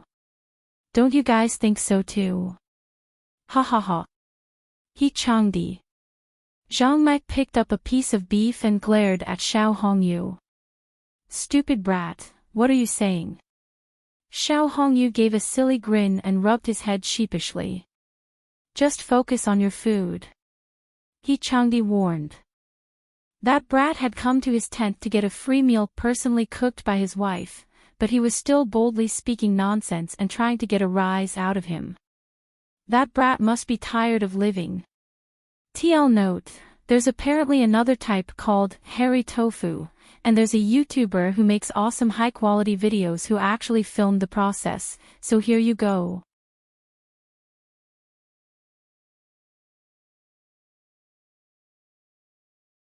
Chapter 635, How Stinky.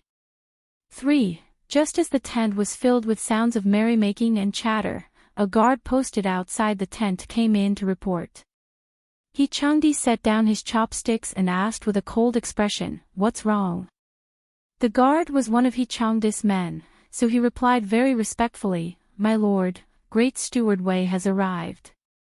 By Great Steward Wei, the guard was referring to the emperor's trusted attendant, eunuch Wei Qinghai.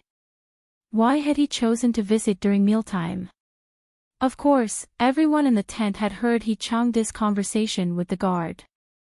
They all set down their chopsticks as eunuch Wei was ushered in by the guard. Eunuch Wei entered the tent with two younger eunuchs behind him, one of them even carrying a container for food. Eunuch Wei first greeted everyone with a bow, before smiling as he made small talk. "What a coincidence, even old Duke Jing and your highness are here. I wonder what delicacy honored Lady Jeannie has made this time." Since he had mentioned Chu Lian in his question, the task of answering him naturally fell upon her shoulders. No, it wasn't any sort of delicacy, eunuch Wei. I only told my maidservants to make a few simple dishes. The eunuch's smile became even warmer. You must be joking with me, honored lady. I could smell that fragrance from all the way over there. It was quite particular. Chu Lian almost choked on her saliva after hearing eunuch Wei's words. She shot a nonchalant glance over at the entrance of the tent. Just as the eunuch had said, the emperor's luxurious tent could be seen not too far away. The easterly winds were blowing today as well, and they had been cooking up wind. No wonder they had been able to smell it from the emperor's tent. If not for eunuch Wei still present at the scene, Chu Lian might have let out an expression of regret. He Changdi had been observing their interactions and he found eunuch Wei's attitude towards his wife rather strange. Before Chu Lian could reply once more, he stepped forward to block his wife from view. He cut in with, "May I ask what business Gong Gong has here?" A tiny wrinkle developed on Wei Chenghai's brow. He wasn't very happy with the way He Changdi had interrupted his and Chu Lian's conversation. However, he was used to navigating treacherous social waters amongst the officials, so he wouldn't show this little bit of dissatisfaction on his face. His lips remained spread in a smile. Well, it's rare for such a chance to present itself. His Majesty would also like to try honored lattice cooking. Thus, I've come over shamelessly. Eunuch Wei sent a signal at the young eunuch behind him. The young eunuch quickly responded by offering up the food container in his hands. His Majesty said that we couldn't let honored lady offer up her food without a gift in return, so this is a reward for honored lady. They couldn't refuse a gift, what more something bestowed by the biggest boss in the Great Wu, the Emperor. Chu Lian received the box with both hands and made her gratitude known. When she turned around, she shot a reassuring look at her husband. Chu Lian worked swiftly.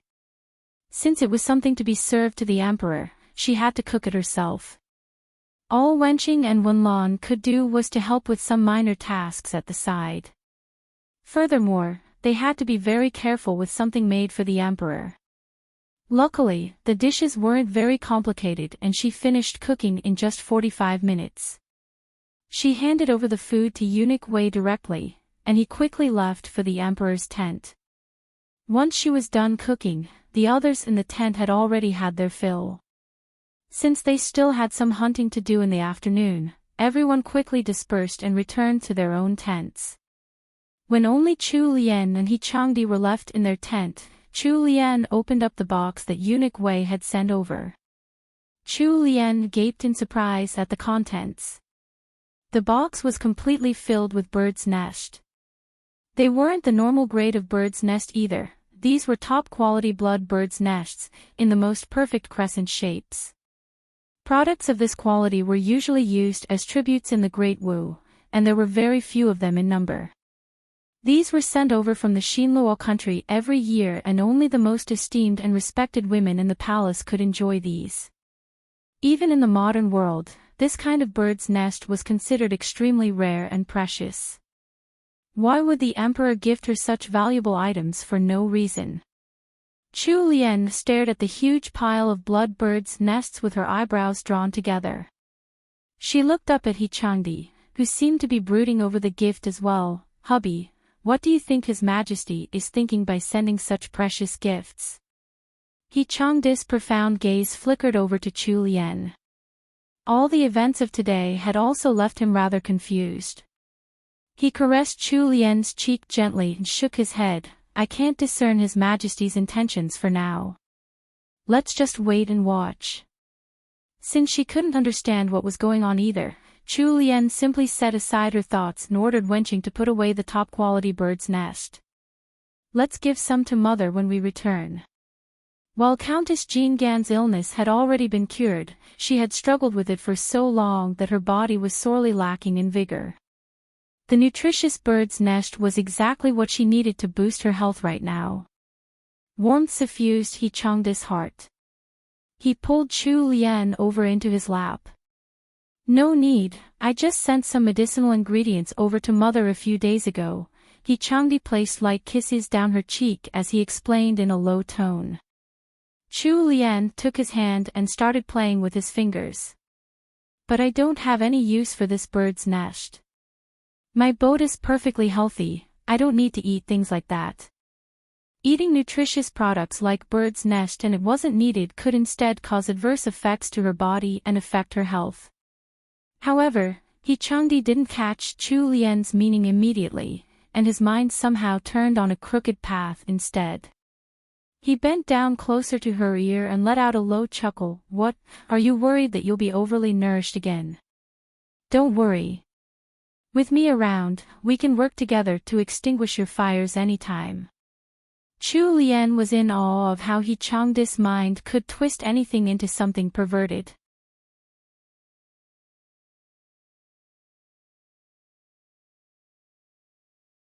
Chapter 636, How Stinky. 4. Wenlan looked at the stinky tofu before glancing back at Chu Lian. Finally, she shut her eyes, took up a pair of chopsticks, and shoved a piece of tofu into her mouth. Back in the Emperor's luxurious tent, Eunuch Wei had returned from his journey and was now laying out dish after dish in front of the Emperor. The Emperor's eyes came alight and he pointed at the food in front of him. Were these all made by Lianer? When there weren't any strangers around, the Emperor had already started calling Chu Lian by a nickname instead, as if he could become closer to his daughter just by doing so. As the Emperor's trusted confidant, Eunuch Wei knew exactly why the Emperor was so delighted by a few dishes. He smiled and replied, "Yes, these were all made personally by honored Lady Jeannie. She even instructed this old servant about this dish. This new dish is called stinky tofu, and it has a rather peculiar smell. She said to simply take it away if your Majesty doesn't like it." The Emperor's nose twitched. The smell of the stinky tofu was indeed strange. Although it had already been fried and the smell wasn't as strong as it might have been, that peculiar odor was still much stronger than the rest of the fragrant dishes on the table. However, since it had been made sincerely by Chu Lian's own hands, the Emperor wouldn't hesitate to eat it, even if it was a poison. "No need, we will have a taste of every dish." Since the Emperor had already said so, Eunuch Wei naturally wouldn't try to stop him. Eunuch Wei called over the poison taster, who was also a eunuch. Once the taster had tried the dish, the emperor quickly picked up a piece of stinky tofu and put it into his mouth. Just like how it had conquered old Duke Xing, the emperor's taste buds were completely taken over by the stinky tofu. Following that, he tried all the other dishes as well. Since Chu Lian had made them for the emperor alone, there wasn't much in each dish. There was exactly a single bowl's worth for each one, so even if he finished them all, he wouldn't be overly full. Just as the emperor was enjoying his meal in a great mood, Imperial Concubine Wei and Imperial Princess Liao arrived. Even before she had entered the tent, the emperor and eunuch Wei could already hear Imperial Princess Liao's voice from inside. The 11-year-old Liao was still a child. Her voice held a hint of a child's clear tones, but it wasn't very likable. "What's that weird smell in father's tent? Why is it so stinky? It smells terrible. What are you darn eunuchs doing? How could you let father stay in such a smelly tent? Do you still want to keep your heads?" Princess Liao's voice had been clear at first, but later on, it turned nasally, indicating that she was pinching her nose closed. Eunuch Wei looked over at the emperor in alarm. What he saw there made him hunker into his shoulders and take a step back in retreat. His master's face was looking extremely thunderous. This was clearly the calm before the storm. An instant later, Imperial Concubine Wei's voice traveled over as well. "What are you standing there in a daze for? Didn't you hear what the princess said? Hurry up and bring over some flower dew." There was the sound of footsteps rushing away, clearly off to do Imperial Concubine Wei's bidding. It was only now that the tent flap was lifted up from outside as Imperial Concubine Wei and Imperial Princess Liao entered the Imperial tent. Once they entered the tent, the smell of the stinky tofu was even stronger. Princess Liao was both sensitive to and disgusted by the smell of the stinky tofu. She was also used to being spoiled and pampered, which meant wearing incense-imbued clothes and carrying flower dew essence around with her. She had never before encountered such a strong odor before. Her line of sight fell upon the emperor's dining table and she noticed the disgusting, black thing sitting in a white porcelain dish.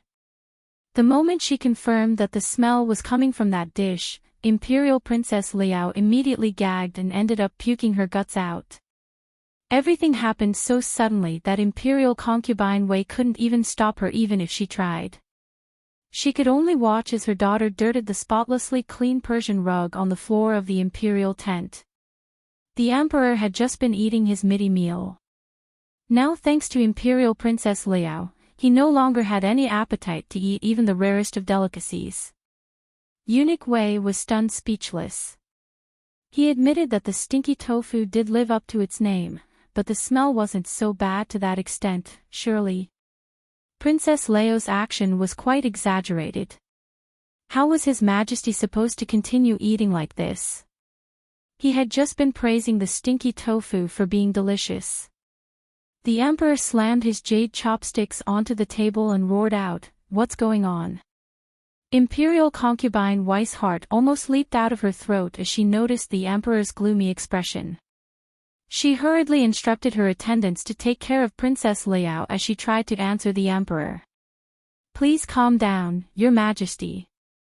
Yaoer didn't do it on purpose. She is sensitive to smells and she's just a child, so her stomach is weaker. She couldn't help her reaction when she breathed in the terrible smell in the tent. Take her away." Two eunuchs went up to either side of Princess Liao, prepared to send her out of the tent. Imperial Concubine Wei had no choice but to comply. She carefully walked over to the emperor's side and said, "Your Majesty, it was Yaoer's fault.